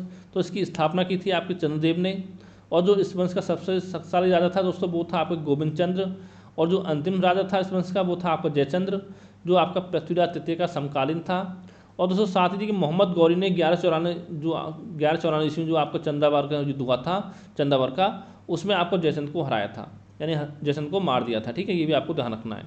अगला दोस्तों आपका चाहमान एंड चौहान वंश है। तो इस वंश का जो संस्थापक था दोस्तों वो था आपका वासुदेव, और इस वंश की राजधानी थी दोस्तों आपका अहि छत्र, ठीक है। और दोस्तों जो आपका पृथ्वीराज चौहान था तृतीय, इस वंश का जो आपका अंतिम शासक था चौहान वंश का, ठीक है। और जो आपका चंद्रबरदाई था वो आपका पृथ्वीराज तृतीय का राजकवि था। और साथ ही तराइन का जो प्रथम युद्ध हुआ था 1191 में दोस्तों, वो आपका पृथ्वीराज चौहान ने मोहम्मद गौरी को हराया था उसमें। और साथ ही तराइन का जो आपका दूसरा युद्ध हुआ था 1192 में, उसमें मोहम्मद गौरी ने पृथ्वीराज चौहान को आपका हराया था। अगला दोस्तों आपका आता है परमार वंश। इसका दोस्तों संस्थापक दोस्तों परमार वंश दोस्तों आपका संस्थापक था वो था आपका उपेंद्र राज, और इसकी राजधानी थी दोस्तों आपका धारा नगरी। और इस वंश का जो सर्वाधिक शक्तिशाली शासक था दोस्तों वो था आपका राजा भोज, और राजा भोज की उपाधि थी दोस्तों आपके कविराज। और साथ ही राजा भोज ने आपके भोज चंपू, श्रृंगार प्रकाश, शब्दानुशासन आदि पुस्तकों की आपकी रचना की है, ये भी आपको ध्यान रखनी है। और राजा भोज ने आपका चित्तौड़ में त्रिभुवन नारायण मंदिर की स्थापना की थी, और जो आपके भोजपुर नगर की स्थापना है वो आपका राजा भोज ने की थी। अगला दोस्तों आपका चंदेल वंश है। इसकी स्थापना की थी आपकी नन्नुक ने, ठीक है। और उसकी राजधानी थी आपकी खजुराहो, और जो उसका सबसे शक्तिशाली शासक था जो उसका इस वंश का वो था आपका यशोवर्मन। और साथ ही आपका राजा धंग द्वारा निर्मित आपका विश्वनाथ मंदिर जो आपका वो खजुराहो का सबसे अलंकृत मंदिर है। फिर दोस्तों बात करते हैं हम गुजरात के चालुक्य वंश की, यानी सोलंकी वंश की। तो इसका संस्थापक था आपका मूलराज प्रथम, और इसकी राजधानी थी आपके अनहिलवाड़, ठीक है। और दोस्तों जो आपका भीम प्रथम था इस वंश का शासक, उसी के शासनकाल में आपका महमूद गजनी ने आपका सोमनाथ के मंदिर पर आपका आक्रमण किया था। और जो आपका दोस्तों माउंट आबू के जैन मंदिर है आपको दिलवाड़ा का, उसका निर्माण आपका भीम प्रथम के जो सामंत थे बिमल, उन्होंने आपका कराया था। और जो आपके मोढेरा के सूर्य मंदिर निर्माण आपका सोलंकी राजाओं के शासनकाल में हुआ था। और जो आपका सोलंकी वंश का जो अंतिम शासक था दोस्तों वो था आपका भीम द्वितीय। अगला दोस्तों आपका कलचुरी चेदी वंश, ठीक है। तो इस वंश का दोस्तों आपका जो संस्थापक था वो था आपका कोकल, और इसकी राजधानी थी आपकी त्रिपुरी। और जो आपका कर्णदेव था इस वंश का सबसे शक्तिशाली आपका राजा था। और कर्णदेव ने दोस्तों कलिंग पर विजय प्राप्त की थी, और इसने बनारस में कर्णमेघ नामक शैव मंदिर का निर्माण कराया था। और जो इस वंश का जो अंतिम शासक था दोस्तों वो था आपका विजय सिंह, कलचुरी चेदी वंश का। अब दोस्तों बात करते हैं हम सिसोदिया वंश की। तो इसके जो शासक थे इस वंश के, अपने को सूर्यवंशी कहते थे। और जो इसमें आपके जो विजय स्तंभ का निर्माण था वो दोस्तों आपका राणा कुंभा के ने चित्तौड़ में करवाया था, ये आपका इंपॉर्टेंट है। अब दोस्तों आगे हम बात करते हैं आपका दिल्ली सल्तनत की, यानी कि 1206 से लेकर के 1526 ईस्वी तक इनका कार्यकाल था। जिसमें सबसे पहले हम बात करेंगे गुलाम वंश की, जिसको आपका मामलुक वंश भी आपका कहा जाता है। जिसका कार्यकाल था आपका 1206 से लेकर के 1290 ईस्वी तक, ठीक है, गुलाम वंश का। इसमें दोस्तों अगर हम बात करें आपका तो कुतुबुद्दीन ऐबक के बारे में पहले बात करते हैं। तो गुलाम वंश की जो स्थापना की थी दोस्तों वो आपका कुतुबुद्दीन ऐबक ने की थी। और कुतुबुद्दीन ऐबक ने लाहौर में अपनी राजधानी बनाई थी। और कुतुब मीनार की जो नींव थी दोस्तों वो भी आपकी कुतुबुद्दीन ऐबक ने रखी थी। और दिल्ली का दोस्तों जो आपका कुबत उल इस्लाम मस्जिद है एवं अजमेर का 2.5 दिन का झोंपड़ा है, उस नामक मस्जिद का निर्माण भी आपका कुतुबुद्दीन ऐबक ने आपका कराया था, ठीक है। और साथ ही ऐबक को आपका लाख वंश यानी कि लाखों का दान करने वाला लाख बख्श भी कहा जाता था, ठीक है। और प्राचीन दोस्तों जो आपका नालंदा विश्वविद्यालय था को जो आपको ध्वस्त करने वाला जो ऐबक का सहायक सेनानायक था वो था आपका बख्तियार खिलजी। और जो दोस्तों जो आपकी ऐबक की मृत्यु थी वो आपकी चौकार यानी पोलो खेलते हुए घोड़े से गिरकर हुई थी, ये आपको ध्यान रखना है। फिर दोस्तों हम बात करते हैं आपका इल्तुतमिश के बारे में, जैसे कार्यकाल था आपका 1211 से लेकर के 1236 ईस्वी तक। और दोस्तों जो इल्तुतमिश था जो आपका ऐबक का गुलाम था और उसका दामाद था, ठीक है, यानी कि दिल्ली का प्रथम सुल्तान जो था दोस्तों वो आपका था इल्तुतमिश। और इसने कुतुब मीनार के निर्माण को पूरा करवाया था। और इसने सबसे पहले आपके शुद्ध अरबी के सिक्के जारी किए थे। और जो एकता प्रणाली थी वो भी आपकी इल्तुतमिश ने चलाई थी। ठीक है। और साथ ही ये पहला शासक था आपका इल्तुतमिश, जो कि आपके बगदाद के खलीफा से सुल्तान पद की वैधानिक स्वीकृति इसने प्राप्त की थी। ये भी आपको ध्यान रखना है। अगला दोस्तों आपका है रजिया सुल्तान, ठीक है, जो इनका कार्यकाल था 1236 से लेकर 1240 ईस्वी तक। तो दोस्तों दिल्ली सल्तनत के इतिहास में एकमात्र महिला थी जो आपकी शासका बनी थी, वो थी आपकी रजिया सुल्तान। और रजिया ने पर्दा प्रथा को त्याग कर एवं पुरुषों की तरह चौगा यानी काबा एवं कुल्हाड़ टोपी पहनकर राज दरबार में ये आपकी घूमती थी। भाई इतना इनके बारे में आपको ध्यान रखना है। अब दोस्तों बात करते हैं बलबन के बारे में, जिसे कार्यकाल था आपका 1266 से लेकर के 1287 ईस्वी तक। तो दोस्तों जो आपका बलबन का वास्तविक नाम था दोस्तों वो था आपका बहाउद्दीन, और बलबन जो था आपका इल्तुतमिश का आपका गुलाम था। और दोस्तों राज दरबार में सिजदा एवं पेबोस प्रथा की शुरुआत जो की थी वो भी आपकी बलबन ने ही की थी। और साथ ही बलबन ने एवं रक्त एवं लोहे की नीति का पालन किया था, ये भी आपको ध्यान रखना है। और दोस्तों कई ईरानी प्रथाएं चलाई थी बलबन ने, जैसे कि आपका सिजदा हो गया यानी कि भूमि पर लेटकर आपका अभिवादन करना, जो कि देखा होगा मुस्लिम लोग करते हैं, एवं पेबोस यानी सुल्तान के चरणों को चूमना, ये प्रथा जो थी आपकी बलबन ने ही प्रारंभ की थी, ठीक है। और साथ ही बलबन ने एक आपका ईरानी त्यौहार था आपका नौरोज़, उसको भी आपका आरंभ किया था। और बलबन ने जिल्ले इलाही यानी कि ईश्वर का प्रतिबिंब की उपाधि धारण की थी, ठीक है। और दोस्तों बलबन के दरबार में जो आपके फारसी के प्रसिद्ध कवि थे अमीर खुसरो और आपका अमीर हसन, ये दोनों आपके रहते थे। और जो गुलाम वंश का जो अंतिम संस्थापक था, अंतिम शासक था दोस्तों, वो था आपका समुद्दीन कैमूर्स, ठीक है। इतना आपको ध्यान रखना है। अगला दोस्तों आपका आता है फिर खिलजी वंश, जो कि इस कार्यकाल था आपका 1290 से लेकर के 1320 ईस्वी तक का, जिसके जो आपके बात करें संस्थापक की, इसकी स्थापना की थी दोस्तों आपका जलालुद्दीन फिरोज खिलजी ने, ठीक है। और इसने अपनी राजधानी बनाई थी आपका किलो खरी को। अब दोस्तों हम बात करते हैं आपका अलाउद्दीन खिलजी के बारे में। तो इसका कार्यकाल था 1296 से लेकर 1316 ईस्वी तक। तो दोस्तों घोड़ा दागने एवं सैनिकों का हुलिया लिखने की प्रथा की जो शुरुआत की थी वो आपकी अलाउद्दीन खिलजी ने ही आपकी की थी, ठीक है। और साथ ही अलाउद्दीन खिलजी ने सेना को नगद वेतन देना एवं स्थायी सेना की नींव रखी थी। और साथ में दिल्ली के शासकों में अलाउद्दीन खिलजी के पास सबसे विशाल स्थायी सेना थी, ये भी आपको ध्यान रखना है। और बात करें इसमें भू राजस्व दर क्या थी इसमें, तो दोस्तों वो थी आपकी उपज का 1/2 भाग कर दिया था अलाउद्दीन खिलजी ने। और इसने आपके मूल्य नियंत्रण प्रणाली भी आपकी लागू किया था अलाउद्दीन खिलजी ने। और साथ ही इसने आपका अलाई दरवाजा बनवाया था, और जो कि आपका अलाई दरवाजा जो उसको आपका इस्लामी वास्तुकला का रत्न कहा जाता है। और साथ ही इसने स्वयं को आपका सिकंदर सानी की उपाधि से आपको विभूषित किया था। और दोस्तों 2 कर लिया जाता है अलाउद्दीन खिलजी, कौन कौन से कर थे, एक तो चराई कर था, एक गड़ी कर था, ठीक है। चराई कर दोस्तों जो वो था कि जो आपके दूध देना पशु पर लगाया जाने वाला कर था चराई कर, और साथ ही गड़ी कर था आपका घरों एवं झोंपड़ियों पर लगाए जाने वाले कर को हम गड़ी कर करते थे, ठीक है। अगला दोस्तों बात करें आपका मुबारक खिलजी जो था, उसको नग्न स्त्री पुरुष की संगत पसंद थी, ये आपको ध्यान रखना है। अगला दोस्तों आपका आता है गयासुद्दीन, अगला दोस्तों आपका आता है तुगलक वंश, ठीक है, जिसे कार्यकाल था आपका 1320 से लेकर के 1398 ईस्वी तक। तो दोस्तों इसमें जो आपका इसकी स्थापना की थी दोस्तों वो की थी आपकी गयासुद्दीन तुगलक ने, तुगलक वंश की स्थापना आपकी की थी। और साथ ही इसने आपकी सिंचाई के लिए कुएं और नहरों का निर्माण कराया था। यानी दोस्तों कह सकते हो कि नहरों का निर्माण करने वाला पहला जो शासक था वो आपका गयासुद्दीन तुगलकी था, ठीक है। और साथ ही इसने दिल्ली में तुगलकाबाद जो शहर नगर था आपका वो आपका बसाया था, ठीक है। और इसकी जो मृत्यु दोस्तों हुई थी वो आपकी लकड़ी के महल में दबकर हो गई थी गयासुद्दीन तुगलक की। अगला दोस्तों बात करते हैं आपका मोहम्मद बिन तुगलक, जिसका कार्यकाल था 1325 से लेकर 1351 ईस्वी तक। और दोस्तों इसने आपका उलुग खां की उपाधि धारण की थी। और साथ ही इसके शासनकाल में जो आपका मोरक्को का यात्री था आपका इब्न बतूता, जो भी आपका भारत आया था मोहम्मद बिन तुगलक के कार्यकाल में। और इसने साथ में बात करें तुगलक की, मोहम्मद बिन तुगलक की, तो दोस्तों इसने आपका दोआब क्षेत्र में कर वृद्धि की थी। इसने सांकेतिक मुद्रा का प्रचलन किया था। और दोस्तों इसने कृषि के विकास के लिए एक आपका नवीन विभाग की स्थापना की थी, नए विभाग की, वो था आपका अमीर कोही विभाग, ठीक है। और साथ ही हम बात करें आपका मोहम्मद तुगलक सभी मध्यकालीन सुल्तानों में सर्वाधिक शिक्षित था, विद्वान एवं योग्य व्यक्ति था। जितने भी आपके मध्यकालीन सुल्तान हुए सबसे ज़्यादा उसमें पढ़ा लिखा मोहम्मद बिन तुगलक ही था। और साथ ही हम बात करें आपका मोहम्मद बिन तुगलक ने जो अपनी राजधानी थी वो दिल्ली से आपका देवगिरी में स्थानांतरित की थी, जिसका नाम रखा था दौलताबाद। और दोस्तों ये पहला सुल्तान था आपका दिल्ली का जिसने योग्यता के आधार पर पद देना आरंभ किया था। अब दोस्तों सीधी सी बात है, जो इंसान पढ़ा लिखा होगा तो योग्य व्यक्ति को ही वो अपना पद देगा, ठीक है। इस चीज़ आपको समझनी होगी। अब दोस्तों अगर हम आगे बात करें तो मोहम्मद बिन तुगलक के शासनकाल में दक्षिण में हरियर और बुक्का नाम के 2 भाइयों ने आपका विजयनगर साम्राज्य की आपकी स्थापना की थी, ठीक है, मोहम्मद बिन तुगलक के शासनकाल में। अगला दोस्तों आपका था फिरोज शाह तुगलक, जिसका कार्यकाल था आपका 1351 से लेकर 1388 ईस्वी तक, ठीक है। और दोस्तों एक क्वेश्चन ये बनता है कि ब्राह्मणों पर जजिया लागू करने वाला पहला मुस्लिम शासक कौन था? दोस्तों वो था आपका फिरोज शाह तुगलक ही था। और दोस्तों बात करें हम सल्तनतकालीन सुल्तानों के शासनकाल में सबसे अधिक जो दासों की संख्या थी वो भी आपका फिरोज शाह तुगलक के काल में थी। और साथ ही इसने हिसार, फिरोजाबाद जो आपके दिल्ली में था, ठीक है, फतेहाबाद, जौनपुर, फिरोजपुर, इन नगरों की स्थापना की थी आपकी फिरोज शाह तुगलक ने। और दोस्तों इसने 4 कर लगाए थे, जिसमें एक खराज था जो कि आपका गैर मुसलमानों से लिया जाने वाला कर था, एक था आपका खुम्स जो कि आपके युद्ध में लूट का माल पर जो कर लगाता था वो उसको हम कहते थे खुम्स, ठीक है।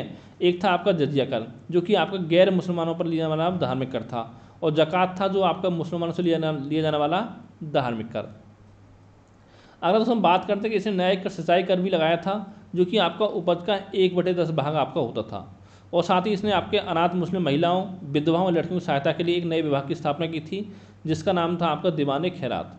अब देखिए दोस्तों क्वेश्चन ये बन सकता है कि दीवान खैरात की स्थापना किसने की थी, ठीक है। जैसे दीवान बंदगान है जो कि आपके दासों की देखभाल के लिए एक विभाग था, उसकी स्थापना भी आपकी इसी ने की थी। और दोस्तों इसने जो अपनी इसकी आत्मकथा थी फिरोज शाह तुगलक की, वो थी आपकी फतुआत फिरोज शाही, ये भी आपको ध्यान रखना है। और जो आपका तुगलक वंश का जो अंतिम शासक था वो था आपका नासिरुद्दीन महमूद तुगलक। अगला आपका सैयद वंश जो कि कार्यकाल था 1414 से लेकर के 1451 ईस्वी तक। तो इसका संस्थापक था आपका गिरज खां, ठीक है। और जो दोस्तों आपका गिरज खां था इसने सुल्तान की उपाधि धारण नहीं की थी और बल्कि अपने रेयत आला की उपाधि से खुश रहा था अपना, ठीक है। और बात करें यमुना किनारे जो आपका मुबारकबाद की स्थापना थी वो आपकी मुबारक शाह ने की थी। केवल सैयद वंश के बारे में इतना ही आपको याद रखना है। अब दोस्तों बात करते हैं आपका लोधी वंश के बारे में, जिसका कार्यकाल था आपका 1451 से लेकर के 1526 ईस्वी तक का। तो सबसे पहले आपका आता है बहलोल लोधी जो 1451 से लेकर 1489 तक इसका कार्यकाल था। इसने आपकी लोधी वंश की स्थापना की थी। और दोस्तों दिल्ली गद्दी बैठने वाला प्रथम अफगान शासक जो था दोस्तों वो आपका बहलोल लोधी था, ठीक है। और साथ ही इसने जौनपुर राज्य को दिल्ली सल्तनत में आपका मिला दिया था बहलोल लोधी ने। अगला दोस्तों आपका आता सिकंदर लोधी जिसका कार्यकाल था आपका 1489 लेकर के 1517 ईस्वी तक का। और साथ ही इसने 1504 ईस्वी में सिकंदर लोधी ने अपना आगरा शहर की स्थापना की थी। और साथ ही सिकंदर लोधी ने आपके गुलरुखी के उपनाम से फारसी में कविताएं आपकी लिखता था सिकंदर लोधी, ठीक है। और साथ ही जो आपका सिकंदर लोधी था इसने अनाज पर जकात लेना बंद करवा दिया था।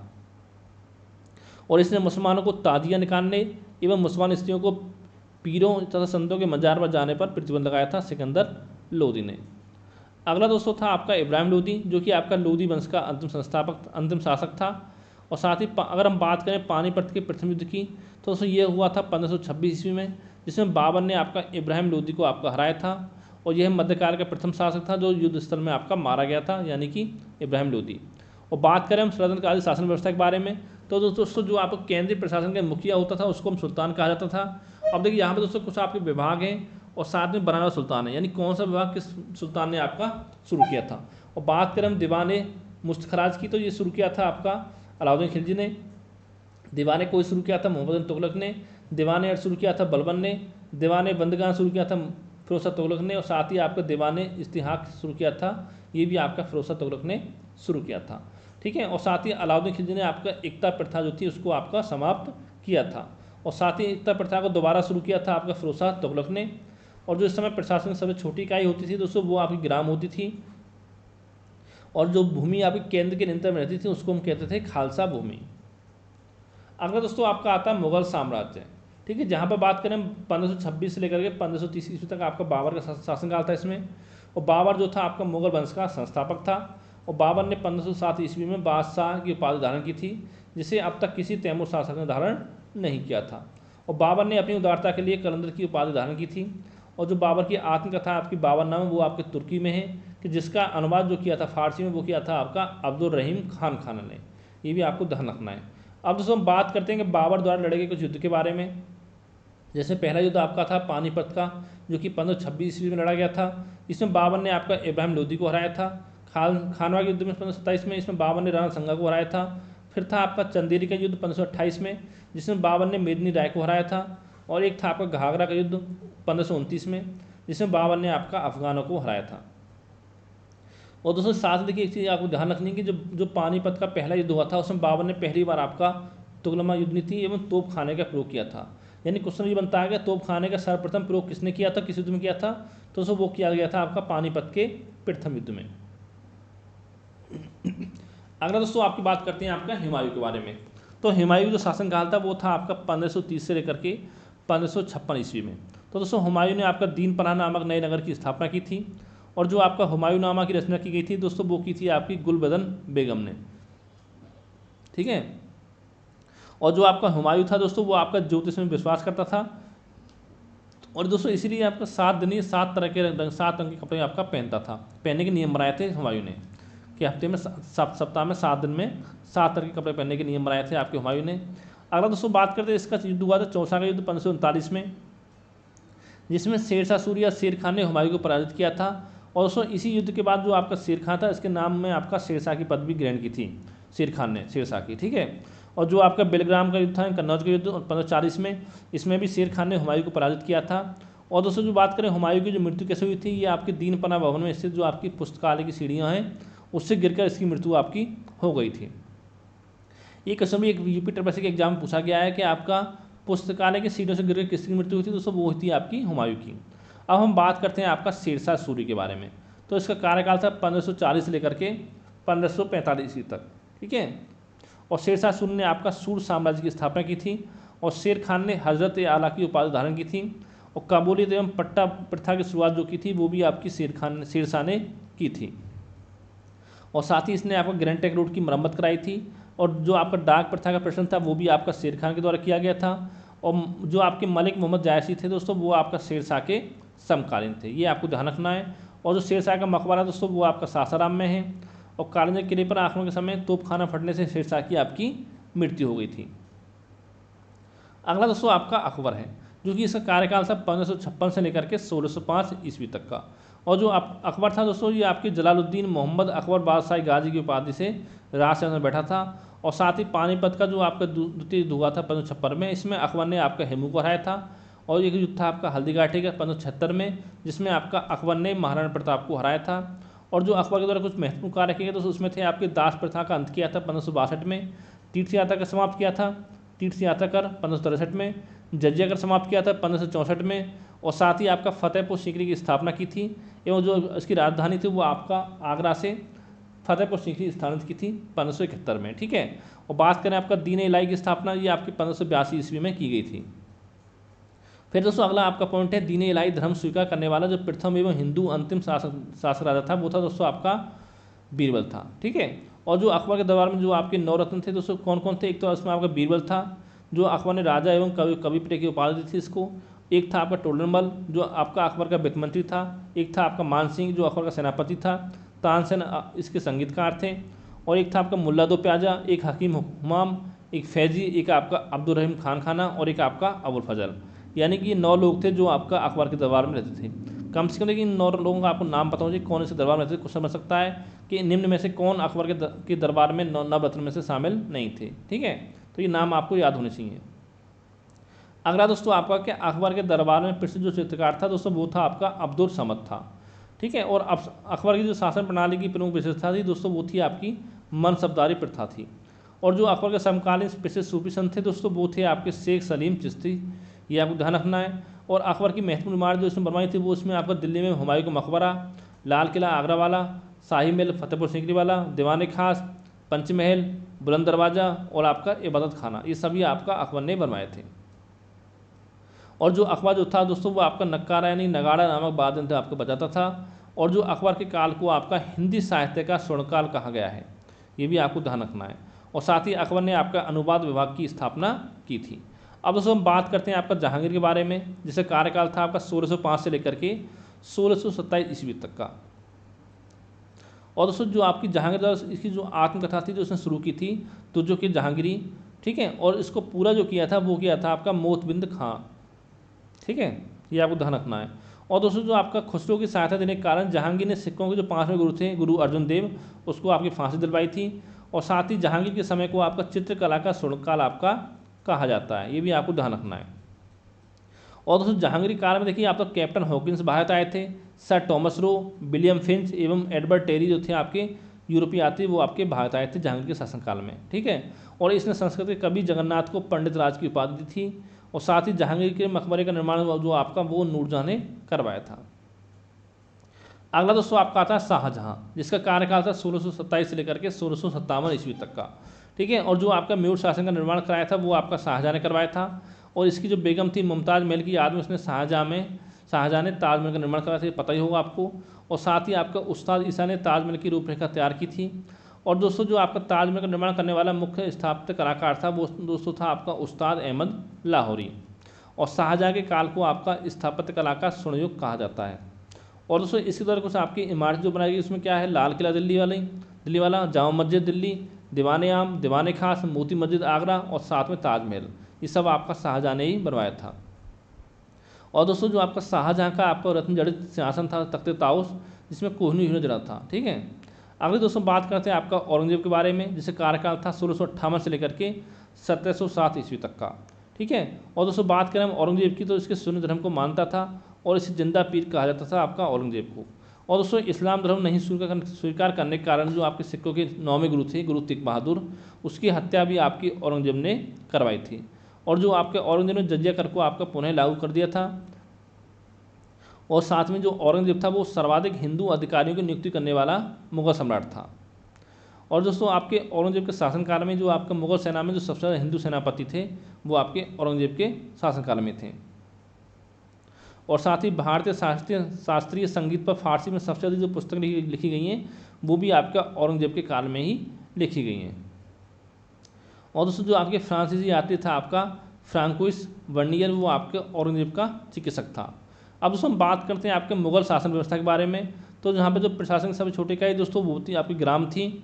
और साथ ही अकबर की कर प्रणाली के अनुसार भूमि को 4 भागों में आपका विभाजित किया गया था, जिसमें पोलज, पड़ती, चाचर और आपका बंजर थी। ठीक है, 4 भाग आपके थे भूमि के। अब दोस्तों बात करते हैं हम आपके मुगल काल में रुपये की सर्वाधिक जो आपकी ढलाई की गई थी वो आपकी औरंगजेब के समय में की गई थी। और जो आपका आना सिक्का था इसके प्रचलन आपका शाहजहाँ ने करवाया था। और जो आपका मुगल कालीन अर्थव्यवस्था का जो आधार था वो दोस्तों आपका चांदी का रुपया था। और यहाँ पर मुगल सेना 4 भागों में विभक्त थी, कौन कौन से, पैदल सेना, घुड़सवार सेना, तोपखाना और साथ में आपका हाथी सेना। और साथ ही दोस्तों आपके जो मुगल खानी सैन्य व्यवस्था थी वो आपकी पूर्णतः मनसबदारी प्रथा पर आधारित थी और इसे आपका अकबर ने प्रारंभ किया था। अगला दोस्तों आपका कि जहांगीर ने सवार पद में 2 अस्मा एवं सिंह अस्पा की स्थापना की थी। ये सब चीज़ दोस्तों यहाँ पर आपको ध्यान रखनी है। आगे दोस्तों आपका आता मराठा। एक सेकंड,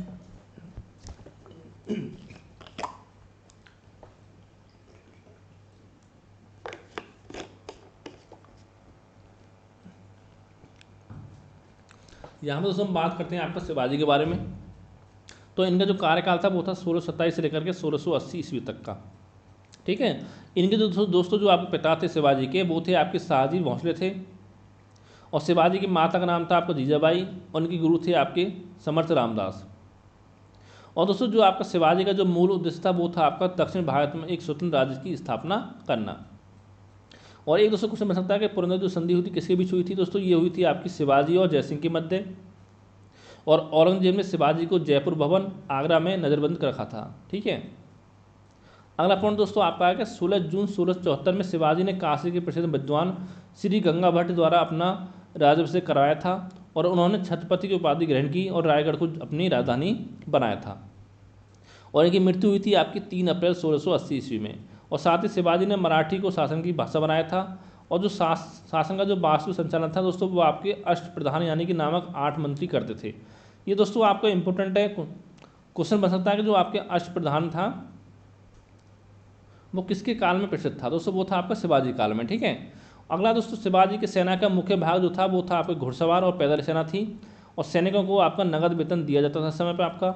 और शिवाजी ने अपनी आय का मुख्य साधन जो था एक तो आपका चौथ थी और एक आपका सरदेशमुखी को बनाया था। ये भी आपका इंपॉर्टेंट है, चौथ और सरदेशमुखी। ठीक है, और दोस्तों चौथ उस प्रदेश की वार्षिक आय का 1/4 भाग होता था और सरदेशमुखी होता था उस प्रदेश की आय का 1/10 भाग। ठीक है, अगला दोस्तों देखते हैं आपका, अब बात आती है आपकी मुगल साम्राज्य के पतन की।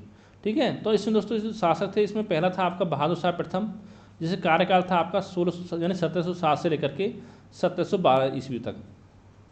ठीक है, बहादुर शाह प्रथम दोस्तों जो था इसने मराठों और राजपूतों के बीच जो थी आपके प्रति मैत्रीपूर्ण नीति अपनाई थी तथा मराठा नेता साहू को मुगल कैद से आपका आज़ाद कराया था। और साथ ही इतिहासकार खाफी खान ने बहादुर शाह को शाह बेखबर कहा था। अगला दोस्तों आपका जहांगीर शाह है, इसने आमेर के राजा जयसिंह को मिर्जा राजा की उपाधि के साथ मालवा का सूबेदार बनाया था और साथ ही इसने मारवाड़ के राजा अजीत सिंह को महाराजा की उपाधि देकर गुजरात का सूबेदार बनाया था। ठीक है। फिर दोस्तों आपका आता है जहांदर शाह, जिसने आपका जजिया बंद कर दिया था और साथ ही जहांदर शाह को लापरवाह या लंपट मूर्ख आपका कहा जाता था। अगला आपका फ़ारूक सियर। ठीक है।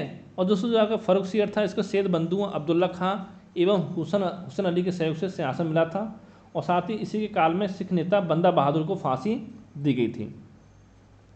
और दोस्तों जो आपका फ़ारूक सियर था, ये आपका दुर्बल और कायर होने के कारण इसको आपका घृणित कायर भी आपका कहा गया इसको। फिर दोस्तों था आपका रफ़ी उद दर्जात। ठीक है। यानी जो आपके सैयद बंधु थे, इन्होंने रफ़ी उद दर्जात को मुगल बादशाह बनाया था और दोस्तों सबसे कम समय तक शासन करने वाला मुगल बादशाह था आपका रफ़ी उद दर्जात। और दोस्तों इसके बाद आपका राजा बना था आपका रफ़ीउद्दौला, जो कि आपका शाहजहां द्वितीय की उपाधि के साथ मुगल बादशाह आपका बना था। सॉरी। अगला दोस्तों था आपका मोहम्मद शाह, जिसको कि आपका रोशन अख्तर भी कहा जाता था। और दोस्तों मोहम्मद शाह ने जजिया कर को अंतिम रूप से समाप्त कर दिया था। ये क्वेश्चन बन सकता है आपके एग्जाम में। और साथ ही आपके नादिर शाह ने करनाल के युद्ध में मोहम्मद शाह को पराजित किया था और नादिर शाह दोस्तों जो था अपने साथ तख्त ताउस यानी मूर सिंहासन एवं कोहिनूर हीरा फारस आपका ले गया था। यानी दोस्तों क्वेश्चन यही बन सकता है कि आपका तख्त ताउस पर बैठने वाला अंतिम मुगल सम्राट कौन था दोस्तों, वो था आपका मोहम्मद शाह। ठीक है। और साथ ही मोहम्मद शाह के बिलासपुर आसन के कारण से रंगीला भी आपका कहा जाता था। फिर था दोस्तों आपका अहमद शाह, और जिसके शासनकाल में आपका अहमद शाह अब्दाली ने भारत पर आपका आक्रमण किया था। फिर आपका हुआ था आलमगीर द्वितीय।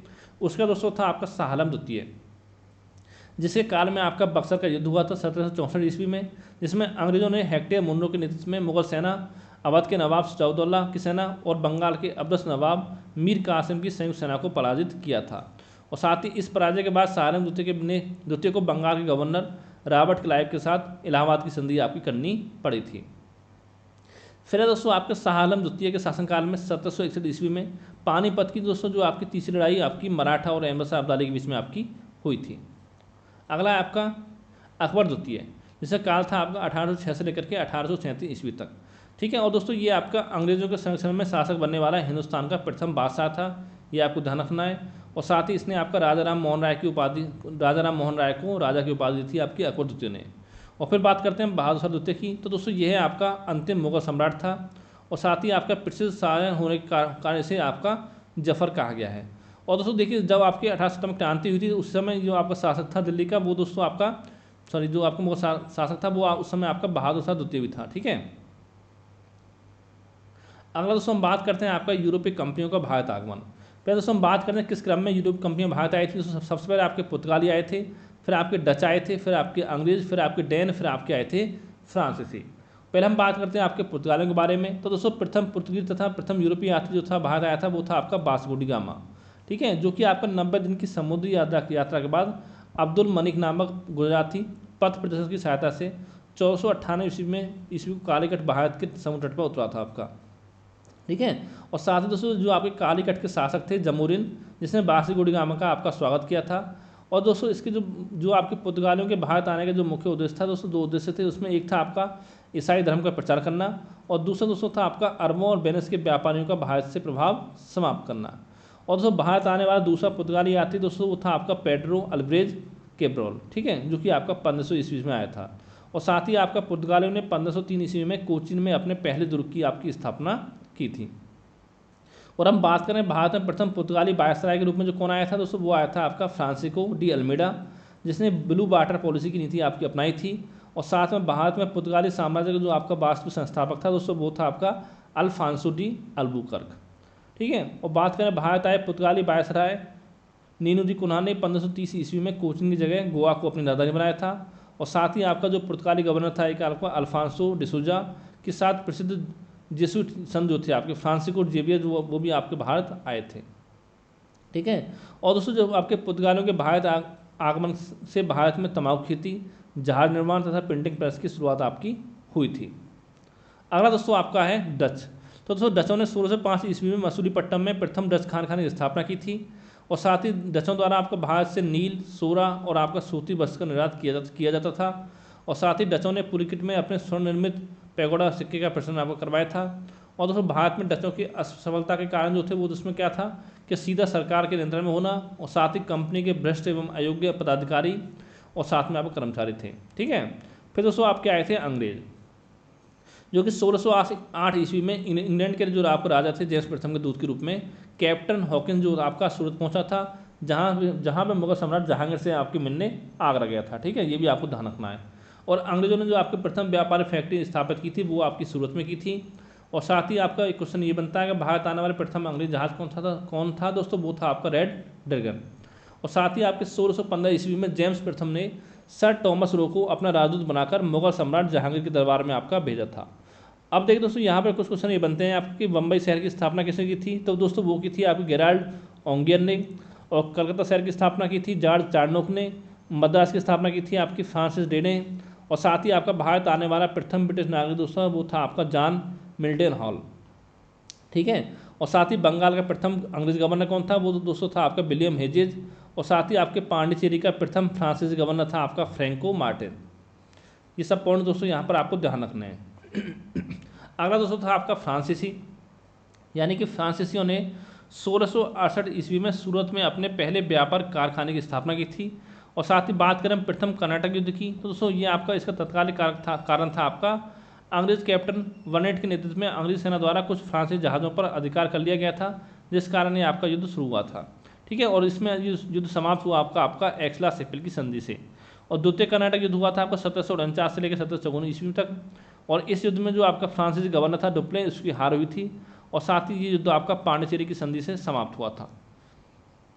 फिर तीसरा युद्ध हुआ था कर्नाटक का, वो हुआ था 1756 से लेकर के 1763 ईस्वी तक, जिसमें अंग्रेजी सेना ने सर आयकुट के नेतृत्व में आपका बांडीवास की लड़ाई में फ्रांसीसियों को बुरी तरह से आपका हरा दिया था। और ये युद्ध आपका समाप्त हुआ था आपका पेरिस की संधि के साथ। आगे दोस्तों देखते हैं आपका अगला आपका नवीन स्वायत्त राज्य यानी कि बंगाल पर अंग्रेजों का आधिपत्य देखते हैं पहले हम। और दोस्तों स्वतंत्र जो बंगाल की स्थापना दोस्तों की थी वो की थी आपकी मुर्शिद कुली खान ने। ठीक है, और इसने राजधानी बनाई थी बंगाल की, वो ढाका से मुर्शिदाबाद स्थानांतरित की थी। और साथ ही आपका मुर्शिद कुली खान ने इजारेदार प्रथा भी आपकी प्रारंभ की थी। अब दोस्तों इसमें युद्ध हुआ था प्लासी का, जो आपका हुआ था 23 जून 1757 ईस्वी में। और दोस्तों इस युद्ध में जो आपके अंग्रेजों के सेनापति थे दोस्तों वो थे आपके रॉबर्ट क्लाइव, और बंगाल का नवाब था इसमें आपका सिराजुद्दौला। ठीक है, इनके बीच में अब युद्ध हुआ था, जिसमें बंगाल का जो नवाब था अपने सेनापति मीर जाफर की धोखाधड़ी के कारण आपका पराजित हुआ था। और साथ ही मीर कासिम ने अपनी राजधानी मुर्शिदाबाद से मुंगेर स्थानांतरित की थी। फिर दोस्तों बात करते हैं बक्सर के युद्ध की, जो कि आपका हुआ था 22 अक्टूबर 1764 ईस्वी में। और दोस्तों इस युद्ध में जो आपका अंग्रेज और मीर कासिम, अवध के नवाब सिराजुद्दौला और मुगल बादशाह शाह आलम द्वितीय की संयुक्त सेनाओं के बीच आपका हुआ था। ठीक है, और इसमें जो आपके अंग्रेजी सेना का जो नेतृत्व किया था वो दोस्तों किया था आपका हेक्टर मुनरो ने। और दोस्तों इस युद्ध के बाद ही आपकी अंग्रेजों की भारत में वास्तविक सत्ता जो आपकी स्थापित हुई थी बक्सर के युद्ध के बाद। फिर दोस्तों हम बात करते हैं आपका अंग्रेजों का मैसूर से संबंध, जिसमें आपका 1761 ईस्वी में हैदर अली मैसूर का शासक बना था।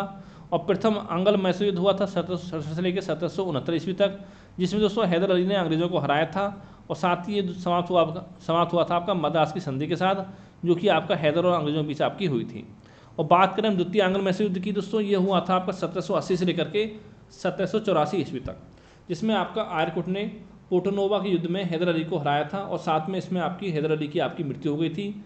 और ये युद्ध समाप्त हुआ था आपका मंगलौर की संधि के साथ, जो कि आपका हैदर अली और अंग्रेजों के बीच हुई थी संधि है। ठीक है, द्वितीय आंग्ल मैसूर युद्ध में। और साथ ही इसमें हैदर अली आपका मारा गया था। फिर दोस्तों बात करते हैं आपका गवर्नर जनरल की बात करें तो दोस्तों उस समय आपका वारन हेस्टिंग आपका गवर्नर जनरल थे द्वितीय आंग्ल मैसूर युद्ध में। और बात करें हम तृतीय आंग्ल मैसूर युद्ध की, जो कि आपका हुआ था 1790 से लेकर के 1792 ईस्वी में, जिसमें आपका टीपू सुल्तान की आपकी हार हुई थी।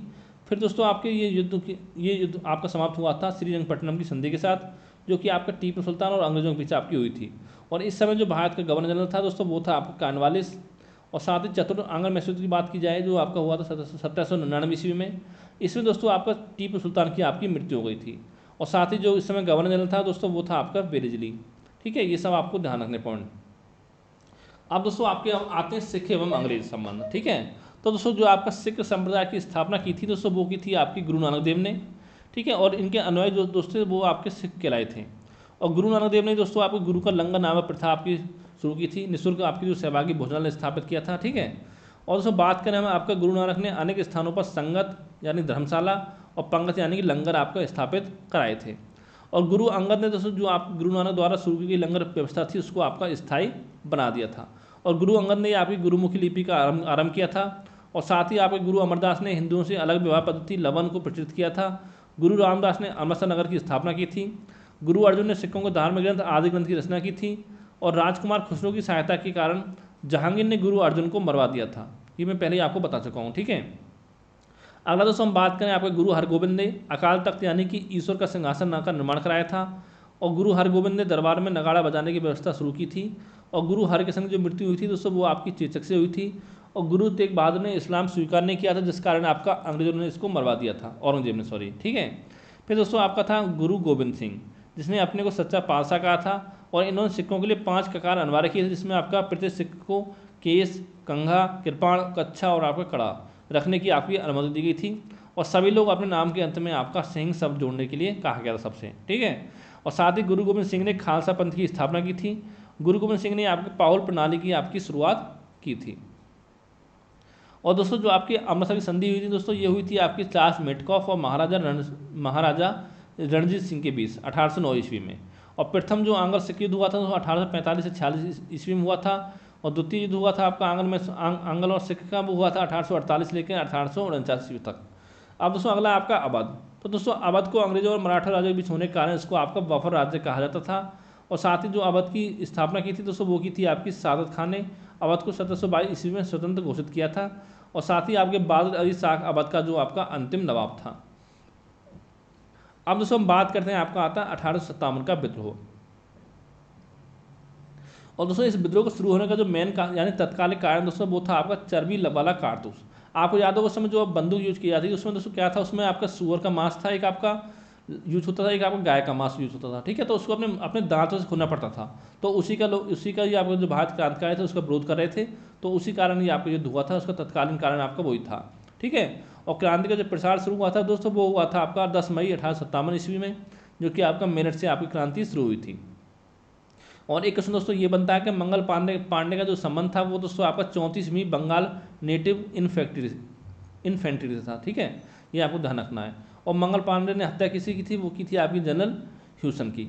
और साथ ही उस समय आपके 1870 में क्रांति हुई थी, उस समय इंग्लैंड के जो आपके प्रधानमंत्री थे दोस्तों वो थे आपके पार्मिस्टन लिबरल पार्टी के। और साथ ही जो आपकी ब्रिटेन की महारानी थी दोस्तों वो थी आपकी विक्टोरिया। और भारत का जो गवर्नर जनरल था दोस्तों उस समय वो था आपका लॉर्ड कैनिंग। और दोस्तों 1857 क्रांति के प्रमुख केंद्र जो थे उसमें दिल्ली की बात की जाए तो बहादुर शाह जफर, बख्त खां, ठीक है। लखनऊ की बात की जाए बेगम हजरत महल, कानपुर में नाना साहब और साथ में टाटा टोपे जो थे वो आपके सैन्य नेतृत्व कर रहे थे, ठीक है। झांसी में दोस्तों थी आपकी रानी लक्ष्मीबाई, जगदीशपुर में थे कुंवर सिंह, इलाहाबाद में आपके लियाकत अली, फैजाबाद में आपके मौलवी अहमदुल्ला, बरेली में थे दोस्तों आपके खान बहादुर खां। अगला दोस्तों आपका आता क्रांति की विफलता के कारण क्या थे। तो दोस्तों आपका एकता, संगठन और साधनों की न्यूनता थी। और विद्रोह की गतिविधियों को क्षेत्र तक सीमित रहना था इसका मुख्य कारण। और दोस्तों एक था आपका पील कमीशन जो कि आपका 1857 के मामले की जांच हेतु आपका गठित किया गया था। और 1857 के विद्रोह के बाद भारत का जो शासन था वो आपका ईस्ट इंडिया कंपनी के हाथों से निकलकर ब्रिटिश क्राउन के हाथों में चला गया था। और दोस्तों ये भारत का पहला स्वतंत्रता संग्राम था। ये किसने कहा था दोस्तों, ये कहा था आपका बी डी सावरकर ने, ठीक है। अगला दोस्तों आपका है हिंदू धार्मिक सामाजिक आंदोलन। अगर हम बात करें आपका आत्म सभा की तो इसकी स्थापना स्थल जो था वो कलकत्ता था। 1815 में इसकी स्थापना हुई थी। और इसके संस्थापक दोस्तों थे वो थे आपके राजा राम मोहन राय। और ब्रह्म समाज की स्थापना हुई थी 1828 में, इसका स्थल भी कलकत्ता था। इसके संस्थापक थे आपके राजा राम मोहन राय थे इसके भी। और फिर दोस्तों आपका था धर्म सभा जिसके संस्थापक थे आपके राधाकांत देव। तत्वबोधन सभा के संस्थापक थे आपके देवेंद्रनाथ टैगोर। और भारत का ब्रह्म समाज के संस्थापक थे आपके केशव चंद्र सेन। और प्रार्थना समाज के संस्थापक थे आपके डॉक्टर आत्माराम पांडुरंग, ठीक है। अगला आपका आर्य समाज, तो इसकी स्थापना दोस्तों आपकी 1875 में हुई थी बम्बई में। और इसके संस्थापक थे आपके स्वामी दयानंद सरस्वती। फिर है दोस्तों आपका थियोसॉफिकल सोसाइटी, इसका स्थल था न्यूयॉर्क। और इसके संस्थापक थे आपके मैडम HP एवं कर्नल आलकॉट, ठीक है। और देव समाज की स्थापना के संस्थापक थे आपके शिवनारायण अग्निहोत्री। रामकृष्ण मिशन की स्थापना की थी आपकी स्वामी विवेकानंद 1857 ईस्वी में, ठीक है। और भारत सेवक समाज के संस्थापक थे आपके गोपाल कृष्ण गोखले। सेवा समिति के थे आपके हृदयनाथ कुंजरू। और पूना सेवा सदन के थे आपके श्रीमती रमाबाई रानाडे। और साथ में आपका GK देवधर, तो ये सारे दोस्तों जो पॉइंट हैं वो सब आपको ध्यान रखने हैं। अब दोस्तों हम बात करते हैं आपका भारतीय राष्ट्रीय आंदोलन से संबंधित महत्वपूर्ण घटनाएं, यानी कि 1885 से लेकर के 1947 तक की जितनी घटना है दोस्तों वो इसमें आप सब देखने वाले हैं। तो यहाँ से 100% क्वेश्चन आपके एग्जाम में पूछा जाएगा। सबसे पहले दोस्तों हम बात करते हैं आपका भारतीय राष्ट्रीय कांग्रेस की। इसी दोस्तों जो आपकी स्थापना हुई थी वो हुई थी आपकी 1885 में, जो कि स्थापना की थी आपकी एओ ह्यूम ने, ठीक है। और एओ ह्यूम ने 1884 में देखिए भारतीय राष्ट्रीय संघ की स्थापना की थी, जिसका दोस्तों पहला अधिवेशन दोस्तों जो हुआ था वो हुआ था आपका 28 दिसंबर 1885 को बम्बई के गोकुलदास तेजपाल संस्कृत विद्यालय में हुआ था। और दोस्तों इसी सम्मेलन में आपका दादा भाई नौरोजी के सुझाव पर आपका भारतीय राष्ट्रीय संघ का जो नाम बदल कर आपका भारतीय राष्ट्रीय कांग्रेस रखा गया था, ठीक है। और साथ ही हम बात करें आपका भारतीय राष्ट्रीय कांग्रेस के जो प्रथम अध्यक्ष थे दोस्तों वो थे आपके व्योमकेश चंद्र बनर्जी। और साथ ही सुरेंद्रनाथ बनर्जी के संगठन नेशनल कॉन्फ्रेंस का जो विलय आपका कांग्रेस में 1886 में किया गया था। और इस समय भारत के जो वायसराय थे जब आपका भारतीय राष्ट्रीय कांग्रेस की स्थापना हुई थी उस समय दोस्तों वो थे आपके लॉर्ड डफरिन। और दोस्तों उस समय ब्रिटेन के पीएम प्रधानमंत्री थे आपके ग्लैडस्टोन। और साथ ही महात्मा गांधी ने स्वतंत्रता प्राप्ति के बाद भारतीय राष्ट्रीय कांग्रेस को समाप्त करने का सुझाव भी आपका दिया था। अब दोस्तों हम बात करें कुछ इंपोर्टेंट आपके अधिवेशन देखेंगे। देखिए अधिवेशन में बहुत हैं आपके, लेकिन सारे आपको याद नहीं रखने हैं, जो इंपोर्टेंट है वो आपको ध्यान रखने हैं। जैसे पहला था आपका 1885 में, जिसके अध्यक्ष थे आपके WC बनर्जी। और इसकी स्थान कहाँ हुआ था ये अधिवेशन, ये बम्बई में हुआ था, जिसमें 72 आपके प्रतिनिधियों ने आपका भाग लिया था। और दोस्तों दूसरा अधिवेशन था आपका 1886 में, जो आपका दादा भाई नौरोजी इसके अध्यक्ष थे और कलकत्ता में आपका हुआ था। तीसरा हुआ था आपका मद्रास में और इसके अध्यक्ष थे आपके बदरुद्दीन तैयब जी। अब दोस्तों यहाँ पे क्वेश्चन आपको ये बनता है कि आपके कांग्रेस के अधिवेशन की अध्यक्षता करने वाले पहले मुस्लिम अध्यक्ष कौन थे दोस्तों, वो थे आपके बदरुद्दीन तैयब जी, ये आपको ध्यान रखना है। और दोस्तों आपके चौथा अधिवेशन हुआ था 1888 में इलाहाबाद में, जिसके अध्यक्ष थे आपके जॉर्ज यूले। और दोस्तों इसके प्रथम अंग्रेज अध्यक्ष थे आपके जॉर्ज यूले। ये क्वेश्चन ही बनता है आपका कि कांग्रेस के अधिवेशन की अध्यक्षता करने वाले प्रथम अंग्रेज अध्यक्ष कौन थे दोस्तों, वो थे आपके जॉर्ज यूले, ठीक है, ये आपके यूले है। अगला दोस्तों क्वेश्चन देखते हैं आपका कि छठा अधिवेशन दोस्तों हुआ था, उसकी अध्यक्ष थे आपके फिरोज शाह मेहता, कलकत्ता में हुआ था, ठीक है। दोस्तों इसकी खास बात ये थी आपकी कि कादम्बिनी गांगुली का नाम आपने सुना होगा कि पहली प्रथम महिला थी जिसने कांग्रेस अधिवेशन को आपका संबोधित किया था इस समय पर, ठीक है। और साथ ही 12वां अधिवेशन जो हुआ था 1896 में दोस्तों, ये हुआ था कलकत्ता में और इसके अध्यक्ष थे आपके रहमतुल्ला सयानी। और देखिए ये क्यों फेमस है आपका, क्योंकि इसमें दोस्तों पहली बार आपका वंदे मातरम जो गाया गया था वो 1896 के अधिवेशन में आपका गाया गया था। अब दोस्तों ये आपको ध्यान नहीं रखना है कि 12 में था 13 में था, ये आपको ध्यान नहीं रखना है इसमें, ठीक है। फिर दोस्तों एक अधिवेशन था 1905 वाला, जिसके स्थान था वाराणसी में हुआ था। और साथ ही इसके अध्यक्ष दोस्तों वो थे वो आपके गोपाल कृष्ण गोखले थे। और इसी समय दोस्तों आपके बंगाल का विभाजन आपका हुआ था। फिर दोस्तों बात करें हम 22वां अधिवेशन की, तो आप जो आपका 1906 में हुआ था, इसके अध्यक्ष थे दोस्तों आपके दादा भाई नौरोजी और इसका स्थान था कलकत्ता में हुआ था ये। और दोस्तों कांग्रेस के मंच पर स्वराज शब्द का पहली बार प्रयोग किया गया था आपका कलकत्ता के अधिवेशन में इसमें, ठीक है, 1906 के में। फिर दोस्तों अगला अधिवेशन था 1907 में, जो आपका सूरत में हुआ था, इसके अध्यक्ष थे आपके रास बिहारी बोस। और दोस्तों इसमें आपका कांग्रेस का विभाजन हुआ था आपका नरम दल में और साथ में आपका गरम दल के रूप में आपका कांग्रेस का इसमें विभाजन आपका हुआ था। अगला दोस्तों आपका था 26वां अधिवेशन, जिसके अध्यक्ष थे आपके बिशन नारायण दहर, जो कि 1911 में हुआ था, ये कलकत्ता में हुआ था। इसमें दोस्तों आपका जनगण मन पहली बार आपका गाया गया था, ये भी इसलिए आपका इंपॉर्टेंट है, ठीक है। फिर दोस्तों अगला अधिवेशन था आपको 1916 वाला, जिसके अध्यक्ष थे आपके अंबिका चरण मजूमदार, इसका स्थान था लखनऊ में हुआ था। और दोस्तों इसमें आपके कांग्रेस के गरम दल और नरम दल में आपका समझौता हो गया था। और साथ ही आपका कांग्रेस और मुस्लिम लीग के मध्य भी आपका समझौता इसमें आपका हुआ था। और जो आपका 32वां अधिवेशन था 1917 में दोस्तों, इसकी अध्यक्ष थी आपकी एनी बेसेंट, जो कलकत्ता में हुआ था। और ये इसलिए फेमस है आपका कि इसमें कांग्रेस की पहली महिला अध्यक्ष बनी थी आपकी एनी बेसेंट, ठीक है। और 34वां अधिवेशन हुआ था 1919 में, आपके इसके अध्यक्ष थे मोतीलाल नेहरू, ये आपका अमृतसर में हुआ था। और इसी समय दोस्तों आपका जलियांवाला हत्याकांड आपका हुआ था। अगला आपका विशेष अधिवेशन हुआ था 1923 में, जो आपका अबुल कलाम आजाद इसके अध्यक्ष थे, जो कि आपको दिल्ली में हुआ था। यानी दोस्तों इस कांग्रेस के अधिवेशन की अध्यक्षता करने वाले सबसे कम उम्र के जो आपके अध्यक्ष थे दोस्तों, वो थे आपके अबुल कलाम आज़ाद, ठीक है। और इसका 39वां जो अधिवेशन हुआ था वो 1924 में हुआ था। इसकी खास बात ये थी कि इसके जो अध्यक्ष बने थे महात्मा गांधी बने थे, और ये हुआ था बेलगाम में। और दोस्तों पहली और आखिरी बार महात्मा गांधी कांग्रेस के अधिवेशन के अध्यक्ष बने थे, वो बने थे 1924 में, ठीक है। फिर था आपका अधिवेशन 1925 वाला, जो कानपुर में आपका हुआ था, जिसमें पहली बार भारतीय महिला अध्यक्ष बनी थी श्रीमती सरोजनी नायडू। फिर दोस्तों अगला अधिवेशन था आपका 44वां 1929 में, इसका अध्यक्ष थे जवाहरलाल नेहरू, जो कि आपके लाहौर में हुआ था। और इसमें दोस्तों पहली बार आपका पूर्ण स्वराज का प्रस्ताव आपका पारित हुआ था, इसलिए ये भी आपका इंपॉर्टेंट है। और बात करें हम गाँव में संपन्न प्रथम अधिवेशन कौन सा था दोस्तों, वो था आपका 1937 का, जिसके अध्यक्ष थे जवाहरलाल नेहरू, जो कि आपका फैजपुर में आपका हुआ था। अगला दोस्तों आपका था 52वां अधिवेशन जो 1939 में हुआ था, इसके अध्यक्ष थे आपके सुभाष चंद्र बोस, जो आपका त्रिपुरी में हुआ था। और दोस्तों इस अधिवेशन के बीच में से ही आपका सुभाष चंद्र बोस थे, उन्होंने अपना त्यागपत्र दे दिया था, जिसके बाद राजेंद्र प्रसाद को इसका अध्यक्ष आपका बनाया गया था। और फिर था दोस्तों आपका 53वां अधिवेशन जो 1940 में आपका हुआ था, इसके अध्यक्ष थे आपके मौलाना अबुल कलाम आज़ाद, जो आपका रामगढ़ में हुआ था। और दोस्तों ये समय सबसे अधिक समय तक आपके अध्यक्ष रहे थे, 1940 से लेकर के 1945 तक। ठीक है, क्यों रहे थे दोस्तों, क्योंकि पता उस समय आपका द्वितीय विश्व युद्ध हुआ था, तो इस कारण आपका जो कोई अधिवेशन आपका नहीं हुआ था।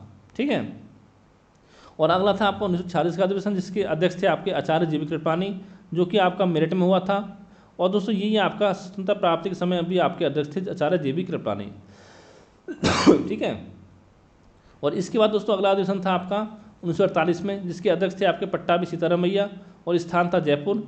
और साथ ही इसमें आपके वंदे मातरम और राष्ट्रगान से प्रारंभ आपका हुआ था 55वां अधिवेशन। और देखिए 1930 में, 35 में, 41, 42, 43, 44, 45, ठीक है सर, 47 में भी आपका अधिवेशन जो थे आपके कांग्रेस के अधिवेशन आपके नहीं हुए थे। ठीक है, सॉरी 47 में हुआ था, 47 इतना इंपॉर्टेंट नहीं है। ठीक है, ये आपको 22 अधिवेशन जो थे वो इंपॉर्टेंट आपको याद रखने हैं। और साथ ही अगर हम बात करें आपको यूपी में आयोजित अधिवेशन की, तो दोस्तों लखनऊ में 3 हुए थे 1899 में, 1936 में, 1916 में।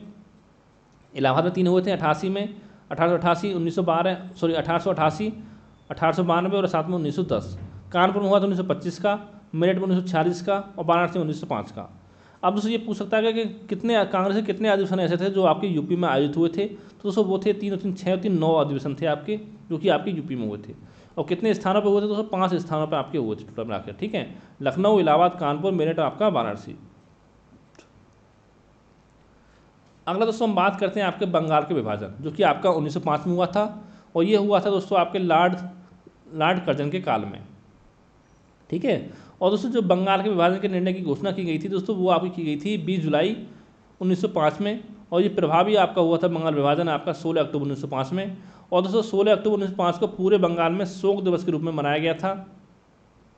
ठीक है, और दोस्तों ये बनाया गया था आपका रविन्द्रनाथ टैगोर के सुझाव पर आपके संपूर्ण बंगाल में आपका राखी दिवस मनाया गया था 16 अक्टूबर 1905 को। ठीक है, और साथ ही आपका 7 अगस्त 1905 को कलकत्ता में टाउन हॉल में स्वदेशी आंदोलन की घोषणा आपकी की गई थी।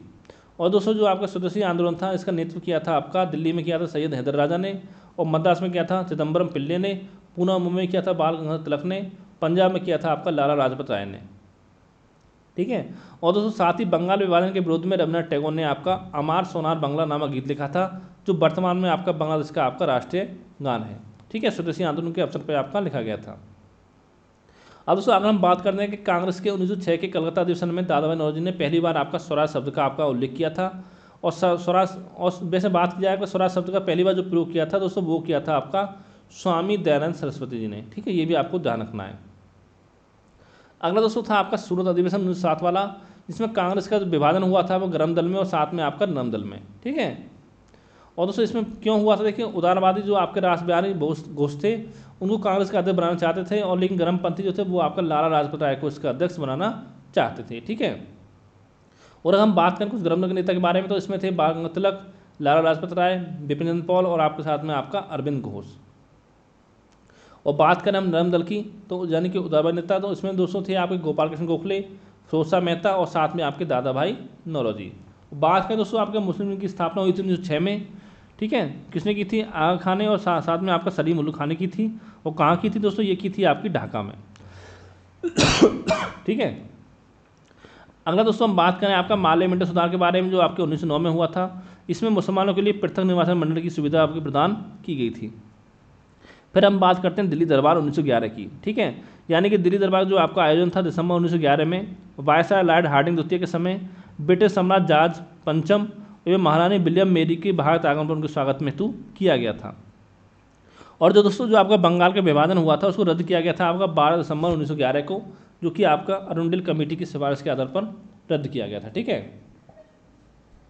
और कलकत्ता से स्थानांतरित करके दिल्ली को जो आपकी भारत की राजधानी बनाया गया था। ठीक है, और जो दोस्तों जो दिल्ली भारत की राजधानी कब बनी थी दोस्तों, वो बनी थी आपकी 1 अप्रैल 1912 को। ठीक है, ये भी आपको ध्यान रखना है। अगला आपका गदर पार्टी। तो दोस्तों गदर पार्टी जो स्थापना की गई थी वो हुई थी आपकी 1 नवंबर 1913 को सैन फ्रांसिस्को में।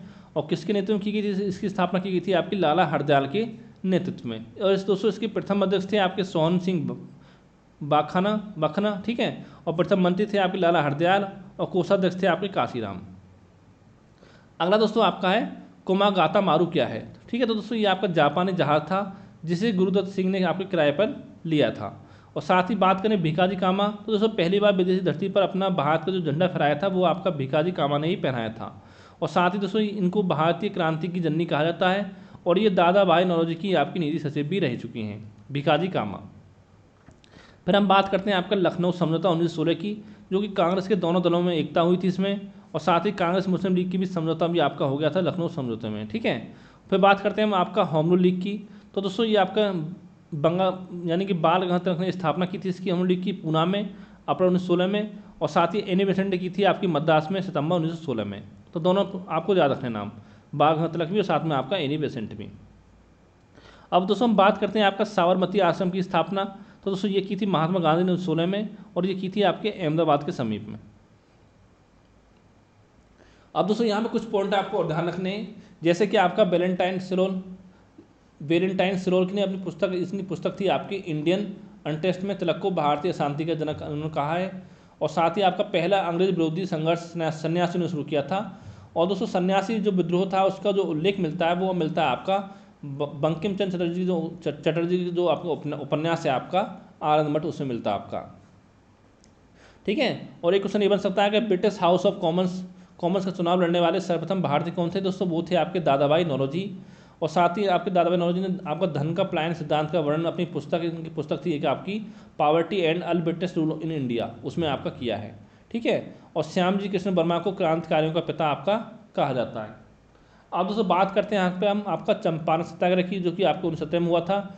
और गांधी जी ने दोस्तों सर्वप्रथम सत्याग्रह का प्रयोग किया था आपका दक्षिण अफ्रीका में किया था। और अगर हम बात करें गांधी जी ने भारत में सत्याग्रह का प्रयोग पहली बार कब किया था दोस्तों, वो किया था आपका चंपारण बिहार में ही किया था 1917 में। ठीक है, क्योंकि दोस्तों एक बिहार के किसान नेता थे राजकुमार शुक्ल, उन्होंने प्रेरित किया था गांधी को चंपारण आने के लिए, इसलिए वो आपके चंपारण गए थे। और साथ में अंग्रेजों की 3 कठिया प्रथा को समाप्त करना था, इसका मुख्य उद्देश्य था चंपारण सत्याग्रह का। और साथ ही किसानों को 3/20 भाग पर नीली खेती करना अनिवार्य था इसके थ्रू। ठीक है, अगला दोस्तों हम बात करते हैं आपका अहमदाबाद मील मजदूर हड़ताल 1918 में। तो दोस्तों इसमें क्या था, देखिए मिल मजदूरों और मिल मालिकों के बीच प्लेग बोनस को लेकर विवाद था, जिसमें गांधी जी के अनशन के बाद मिल मालिकों ने 35% बोनस जो था आपका वो देना आपका स्वीकार किया था। और साथ ही महात्मा गांधी ने पहली बार भूख हड़ताल जो थी आपकी अहमदाबाद मिल मजदूरों की हड़ताल के समर्थन में की थी। ये दोस्तों क्वेश्चन बन सकता है कि गांधी जी ने पहली बार भूख हड़ताल कब की थी और कहाँ की थी दोस्तों, वो की थी आपकी अहमदाबाद में, अहमदाबाद मिल मजदूर हड़ताल के समर्थन में। ठीक है, फिर दोस्तों अगला आपका आता है खेड़ा सत्याग्रह 1918, जो कि आप गांधी जी ने कर्णहीन आंदोलन चलाया था इसमें। और खेड़े के किसान फसल नष्ट होने के कारण दोस्तों लगान को स्थगित करना चाहते थे, परंतु सरकार इसके लिए तैयार नहीं थी। ठीक है, फिर दोस्तों गांधी जी विट्ठल भाई पटेल, वल्लभ भाई पटेल और इंदुलाल याग्निक के साथ खेड़ा पहुंचे और किसानों का समर्थन किया था इन लोगों ने, जिसके फलस्वरूप सरकार को आपका झुकना पड़ा था। फिर दोस्तों अगला आपका है रॉलेट एक्ट 1919, जो कि आपका लागू हुआ था 19 मार्च 1919 में। और दोस्तों इस एक्ट में क्या था, इसमें अंग्रेज सरकार जैसे चाहे बिना मुकदमा चलाए जेल में बंद कर सकती थी, यानी कि इसे आपका बिना वकील, बिना अपील और बिना दलील का कानून भी आपका कहा जाता है इसीलिए। ठीक है, फिर दोस्तों अब घटना थी आपकी जलियांवाला हत्याकांड 1919 में, जो गठित हुई थी आपके 13 अप्रैल 1919 को अमृतसर में। उस समय दोस्तों पंजाब का लेफ्टिनेंट गवर्नर था आपका माइकल ओ डायर, और इसमें जो आपका हंटर आयोग गठित किया गया था आपका इस हत्याकांड की जांच करने के लिए। ठीक है, क्यों दोस्तों इसमें क्या हुआ था, बिना किसी सूचना के भीड़ पर गोली चलाई गई थी, जिसमें लगभग आपके 1000 के आसपास लोग आपके इसमें मारे गए थे जलियांवाला बाग हत्याकांड में। ठीक है, और दोस्तों इसी के विरोध में देखिए आखिर रविन्द्रनाथ टैगोर ने अपने नाइट की उपाधि आपकी वापस कर दी थी। फिर दोस्तों था आपका असहयोग आंदोलन, जो कि आपके 1920 से 1922 तक का।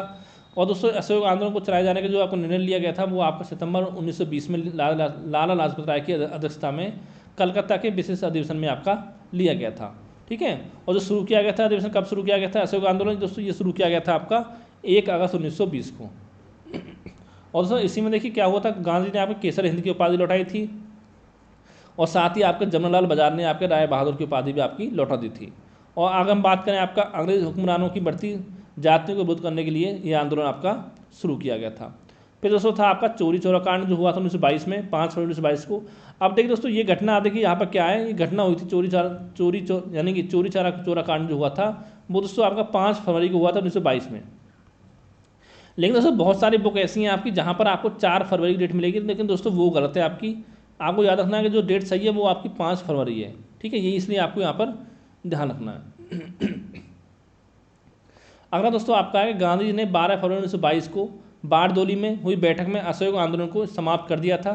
और साथ ही गांधी जी को 10 मार्च 1922 को गिरफ्तार कर असंतोष फैलाने के आरोप में 6 वर्ष की कैद आपकी हुई थी गांधी जी को, ठीक है।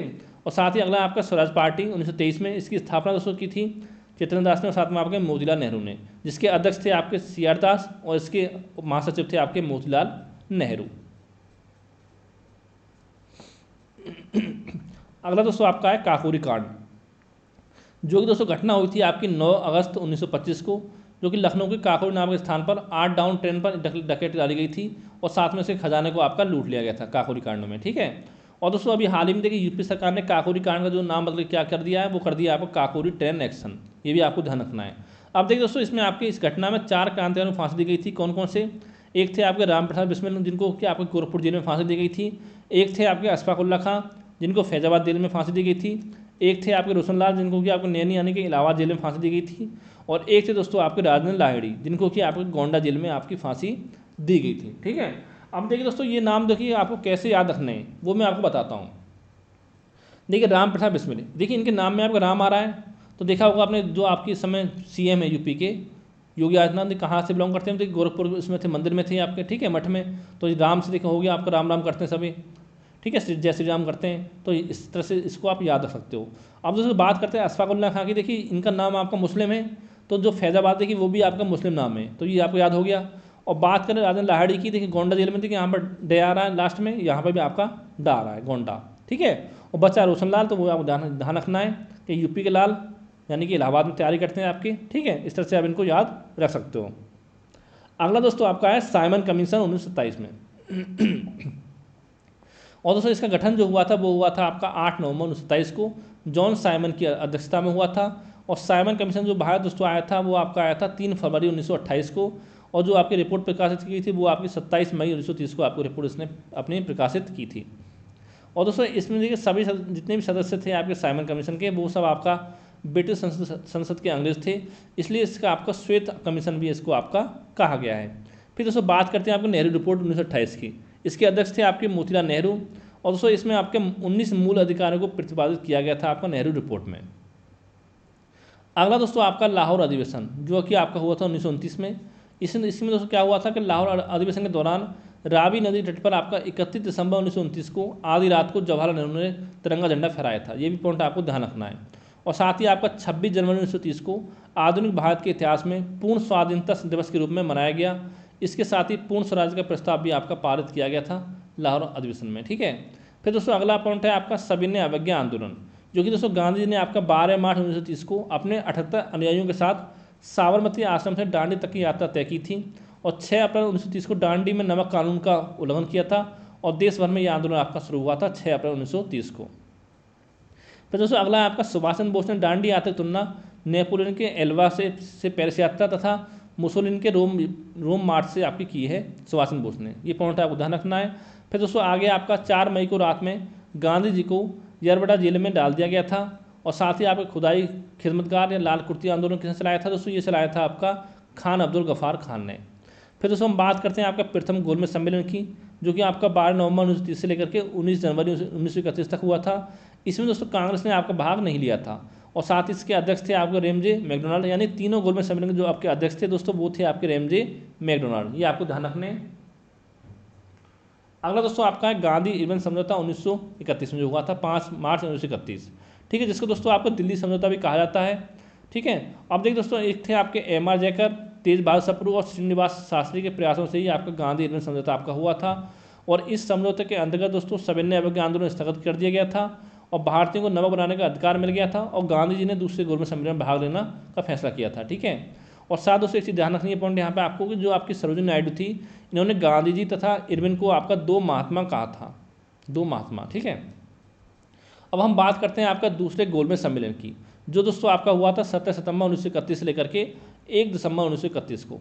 इसमें दोस्तों कांग्रेस के जो एकमात्र प्रतिनिधि थे दोस्तों वो थे आपके गांधी जी, और जो दोस्तों आपका SS राजपुताना नामक जहाज से आपका लंदन गए थे। फिर दोस्तों बात करते हैं हम तीसरा गोलमेज सम्मेलन की, जो आपका हुआ था 17 नवंबर 1932 से लेकर के 24 दिसंबर 1932 में, जिसमें कांग्रेस शामिल आपकी नहीं हुई थी। और दोस्तों तेज बहादुर सप्रू और साथ में आपका भीमराव अम्बेडकर तीनों गोलमेज सम्मेलन में हिस्सा लेने वाले नेता थे। ठीक है, यानी पूछ सकता कि ऐसे कौन से नेता थे जिन्होंने तीनों गोलमेज सम्मेलन में भाग लिया था दोस्तों। उसमें एक थे आपके भीमराव अम्बेडकर और एक थे आपके तेज बहादुर सप्रू। और साथ ही आपके तीनों गोलमेज सम्मेलन के समय ब्रिटिश PM थे दोस्तों, वो थे आपके रैमजे मैकडोनाल्ड। अगला दोस्तों आपका सांप्रदायिक पंचायत 1932, जिसमें दोस्तों ब्रिटिश PM रैमजे मैकडोनाल्ड ने आपका 16 अगस्त 1932 को सांप्रदायिक पंचायत की आपकी घोषणा की थी। इसका दोस्तों उद्देश्य क्या था? मेन उद्देश्य था इसका आपका अल्पसंख्यक समुदाय के लिए विधानमंडल के सदस्यों का चुनाव पृथक निर्वाचन मंडलियों द्वारा किया जाना। ठीक है, और साथ ही इसमें आपका दलितों को भी आपका अल्पसंख्यक माना गया था। अगला दोस्तों आपका है पूना समझौता 1932। ये दोस्तों आपके हुआ था मदन मालवीय, राजगोपालाचार्य, राजेंद्र प्रसाद के प्रयासों से आपका महात्मा गांधी और भीमराव अम्बेडकर के बीच समझौता हुआ था आपका 26 सितंबर 1932 को, पूना समझौता। ठीक है, और दोस्तों इस समझौते के जो आपके अंतर्गत आपका प्रांतीय विधानमंडल में दलित वर्ग के लिए 71 की जगह आपके 147 सीटें आपकी आरक्षित की गई थी, और केंद्रीय विधानमंडल में दलित वर्ग के लिए 18% सीटें आपकी आरक्षित की गई थी। फिर दोस्तों बात करते हैं हम आपका मुक्ति दिवस की, तो 22 दिसंबर 1939 को मुस्लिम लीग ने अम्बेडकर के साथ मिलकर मुक्ति दिवस आपका मनाया था। ठीक है, अब देखिए दोस्तों यहाँ पे कुछ पॉइंट आपको ध्यान रखने हैं कि श्यामलाल गुप्त पार्षद ने झंडा गीत की रचना की है, इकबाल ने गीत सारे जहाँ से अच्छा की रचना की है, और साथ ही आपका वंदे मातरम जो आपका बंकिम चंद्र चटर्जी की पुस्तक आनंद मठ से आपका लिया गया है। अगला दोस्तों था आपका अगस्त प्रस्ताव 1940, जिसमें कांग्रेस ने 1940 के रामगढ़ अधिवेशन में प्रस्ताव पारित किया कि यदि भारत सरकार एक अंतिम राष्ट्रीय सरकार गठन करे तो कांग्रेस द्वितीय विश्व युद्ध में ब्रिटिश सरकार का आपका समर्थन करेगी। ठीक है, और इस प्रस्ताव के जवाब में लिलिथको ने 8 अगस्त 1940 को अगस्त प्रस्ताव जो आपका प्रस्तुत किया था, जिसे भारत को डोमिनियन स्टेट का दर्जा देने की बात कही गई थी इसमें। ठीक है, अगला दोस्तों आपका है मुस्लिम लीग की पाकिस्तान की मांग, यानी चौधरी रहमत अली ने पृथक पाकिस्तान राज्य की कल्पना की थी 28 जनवरी 1933 को। ठीक है, और मुस्लिम लीग के लाहौर अधिवेशन जो कि आपका 22-23 मार्च 1940 में पहली बार अलग पाकिस्तान के निर्माण का प्रस्ताव पारित किया गया था। इस सम्मेलन जो अध्यक्ष थे दोस्तों वो थे आपके मोहम्मद अली जिन्ना। अगला दोस्तों आपका है व्यक्तिगत सत्याग्रह, जो कि आपका हुआ 17 अक्टूबर 1940 में। इसकी शुरुआत दोस्तों आपकी हुई थी महाराष्ट्र के पमनार आश्रम से, जिसके प्रथम सत्याग्रही थे आपके विनोबा भावे, दूसरे थे आपके जवाहरलाल नेहरू, और दोस्तों इसको आपके दिल्ली चलो सत्याग्रह भी आपका कहा जाता है, व्यक्तिगत सत्याग्रह को। फिर दोस्तों बात करते हैं हम क्रिप्स प्रस्ताव की 1942। ठीक है, उसमें दोस्तों ब्रिटिश के जो PM थे आपके चर्चिल ने 11 मार्च 1942 को स्टीफर्ड क्रिप्स के नेतृत्व में क्रिप्स मिशन की आपकी घोषणा की थी, और दोस्तों इसके अनुसार भारत को डोमिनियन राज्य का दर्जा एवं संविधान निर्मात्री परिषद बनाने का प्रस्ताव था क्रिप्स प्रस्ताव में। ठीक है, अगला दोस्तों आपका है भारत छोड़ो आंदोलन 1942। इसमें दोस्तों क्या था, इसकी शुरुआत आपकी हुई थी 9 अगस्त 1942 को, और इस आंदोलन में दोस्तों गांधी जी ने आपको करो या मरो का नारा दिया था, यह आपको ध्यान रखना है। और लेकिन गांधी जी के भारत छोड़ो प्रस्ताव को 8 अगस्त 1942 को स्वीकार कर लिया गया था, और भारत छोड़ो प्रस्ताव का जो प्रारूप था दोस्तों वो बनाया था आपका मौलाना अबुल कलाम आज़ाद ने। ये भी पॉइंट आपको ध्यान रखना है। और 9 अगस्त 1942 को आपको मैंने सुबह ही आपको गांधी जी और कांग्रेस के अन्य सभी महत्वपूर्ण नेताओं को गिरफ्तार इसमें कर लिया गया था। ठीक है, जिसमें दोस्तों महात्मा गांधी, सरोजिनी नायडू और कस्तूरबा गांधी को आपका आगा खां जेल में रखा गया था, और जवाहरलाल नेहरू को आपका अल्मोड़ा जेल में, राजेंद्र प्रसाद को बांकीपुर जेल में, और जयप्रकाश नारायण को आपका हजारीबाग जेल में रखा गया था, और मौलाना अबुल कलाम आज़ाद को आपका बागड़ा जेल में रखा गया था। और दोस्तों इस आंदोलन के दौरान गांधी जी के साथ अमेरिकी पत्रकार जो थे आपके लुई फिशर, वो भी आपके इसमें शामिल थे। ठीक है, और दोस्तों एक चीज़ ध्यान रखिए, उषा मेहता कौन थी? तो दोस्तों इसमें इन्होंने आपका भारत छोड़ो आंदोलन के समय आपका खुफिया रेडियो चलाया था इन्होंने। ठीक है, उषा मेहता ने। और साथ ही आपका 23 मार्च 1943 को मुस्लिम लीग ने पाकिस्तान दिवस मनाने का निश्चय किया था। और साथ ही देखिए क्वेश्चन ये बनता है कि आपका भारत छोड़ो का नारा किसने दिया? नारा दिया जाता किसने दिया था? तो दोस्तों ये दिया था आपका मेहर अली ने। ये चीज़ आपको ध्यान रखनी है कि बहुत सारे बच्चे क्या करते हैं, इसको गांधी जी लगा देते हैं, लेकिन वो आपका गलत है। अगला दोस्तों आपका था आज़ाद हिंद फौज। तो दोस्तों आज़ाद हिंद फौज की जो स्थापना हुई थी मूलतः वो आपको कैप्टन मनमोहन सिंह ने की थी, और आज़ाद हिंद फौज की पहली डिवीजन का औपचारिक गठन हुआ था सितंबर 1942 में, और कैप्टन मोहन सिंह इसके प्रथम सेनापति थे। और साथ ही आज़ाद हिंद फौज का जो आपका पुनर्गठन हुआ था वो हुआ था आपका 4 जुलाई 1943 ईस्वी को, जो कि आपका सुभाष चंद्र बोस के नेतृत्व में आपका किया गया था। और साथ ही सुभाष चंद्र बोस ने 21 अक्टूबर 1943 को सिंगापुर में स्वतंत्र भारत की अस्थायी सरकार का गठन किया था। और साथ ही 22 सितंबर 1944 को सुभाष चंद्र बोस ने शहीदी दिवस आपका मनाया था। और साथ ही आपका सुभाष चंद्र बोस को रविन्द्रनाथ टैगोर द्वारा देश नायक की उपाधि से सम्मानित किया गया। सुभाष चंद्र बोस ने कांग्रेस का अध्यक्ष पद त्याग देने के बाद फॉरवर्ड ब्लॉक की स्थापना की थी। और महात्मा गांधी ने सुभाष चंद्र बोस को देशभक्तों का देशभक्त कहा था। ठीक है। और दोस्तों सुभाष चंद्र बोस को सर्वप्रथम नेताजी किसने कहा था दोस्तों? वो कहा था आपका एडोल्फ हिटलर ने। अगला दोस्तों हम बात करते हैं आपका कैबिनेट मिशन योजना 24 मार्च 1946। तो दोस्तों जो आपका कैबिनेट मिशन था दोस्तों ये आपका 24 मार्च 1946 को भारत आया था। ठीक है। और sir Stafford Cripps, Alexander Pethick Lawrence इसके आपके सदस्य थे। और साथ ही कैबिनेट मिशन योजना के अंतर्गत जुलाई 1946 को संविधान सभा का गठन किया गया और गांधी जी ने कैबिनेट मिशन का समर्थन किया था। 16 अगस्त 1946 को मुस्लिम लीग ने सीधी कार्रवाई दिवस की शुरुआत की थी। और साथ ही आपका 2 सितंबर 1946 को नेहरू की अध्यक्षता में आपका अंतिम सरकार का जो आपका गठन किया गया था। फिर दोस्तों बात करते हैं आपका इटली घोषणा पत्र की। तो इस घोषणा पत्र के तहत दोस्तों 30 जून 1948 से पहले भारतीयों के हाथ सत्ता सौंपने की बात कही गई थी, ये आपको ध्यान रखना है। फिर दोस्तों बात करते हैं आपका माउंट बेटन योजना 3 जून 1947। तो माउंट बेटन ने 15 अगस्त 1947 को भारतीयों को सत्ता सौंपने का दिन आपका निर्धारित किया था इस योजना के तहत। ठीक है। फिर दोस्तों आपका भारत स्वतंत्रता अधिनियम 1947, इसमें क्या हुआ था कि 14 अगस्त 1947 को पाकिस्तान और 15 अगस्त 1947 को आपका भारत अस्तित्व में आपका आ गया था। और पाकिस्तान के जो पहले दोस्तों गवर्नर जनरल बने थे दोस्तों वो बने थे आपके मोहम्मद अली जिन्ना। और भारत के पहले गवर्नर जनरल थे आपके लॉर्ड माउंटबेटन।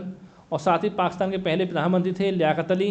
और भारत के पहले प्रधानमंत्री थे आपके जवाहरलाल नेहरू। ये सारे पॉइंट आपको ध्यान रखने हैं। अगला दोस्तों आपका है कि भारत में प्रकाशित प्रमुख समाचार पत्र, जिसमें दोस्तों आपका बात करते हैं बंगाल गजट की। तो दोस्तों ये आपका जेम्स हिक्स की जो थे दोस्तों, पहला आपका बंगाल गजट, जिसके दोस्तों संस्थापक थे आपके जेम्स हिक्की, जो कि आपका भारत में प्रकाशित प्रथम समाचार पत्र था आपका बंगाल गजट। और फिर बात करते हैं संवाद कौमुदी, इसके संस्थापक दोस्तों थे आपके राजा राम मोहन राय, जो कि भारतीय पत्रकारिता का अग्रदूत उनको कहा जाता है।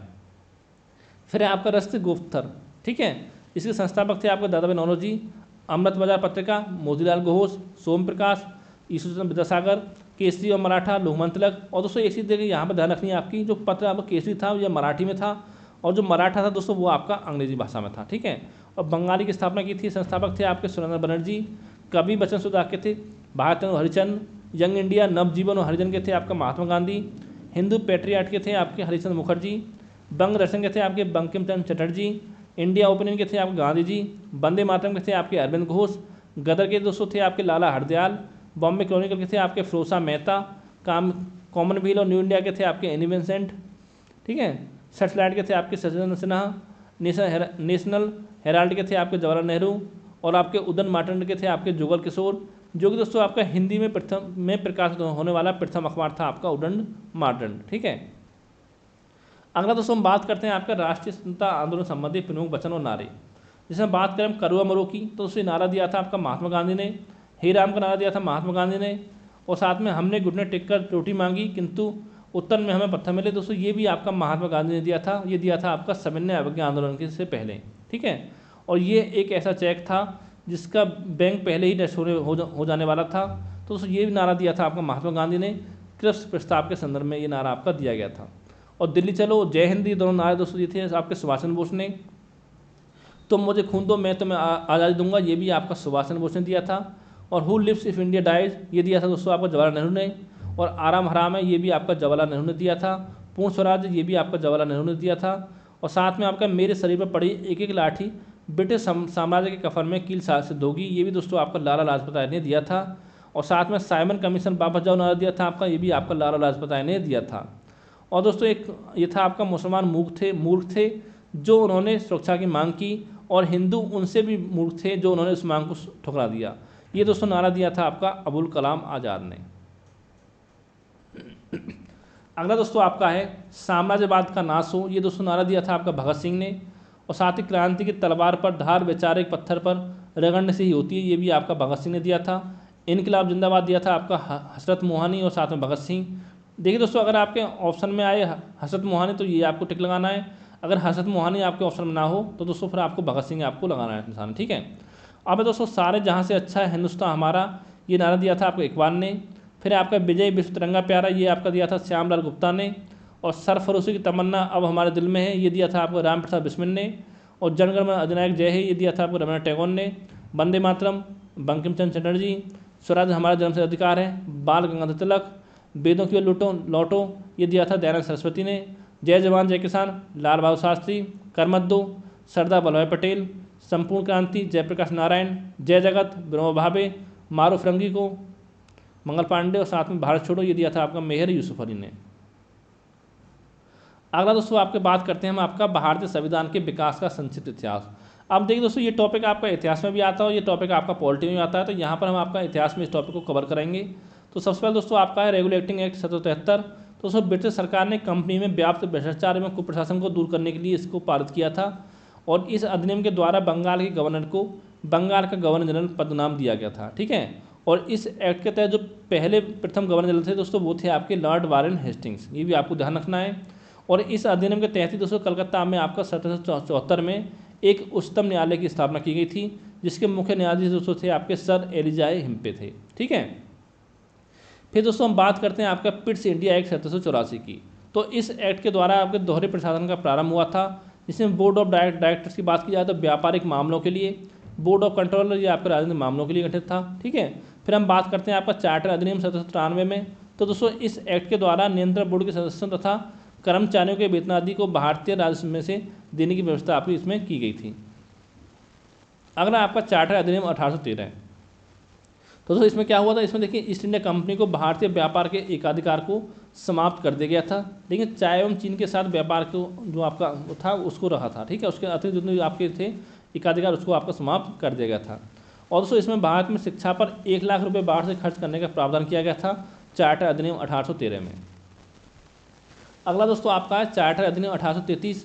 इसमें दोस्तों जो आपके बंगाल के गवर्नर जनरल था उसको भारत का गवर्नर जनरल कहा जाने लगा, और साथ ही कंपनी के सभी वाणिज्यिक अधिकार जो समाप्त कर दिए गए तथा उसे भविष्य में केवल राजनीतिक कार्य ही करने थे, ठीक है। अगला दोस्तों आपका है चार्टर अधिनियम 1853।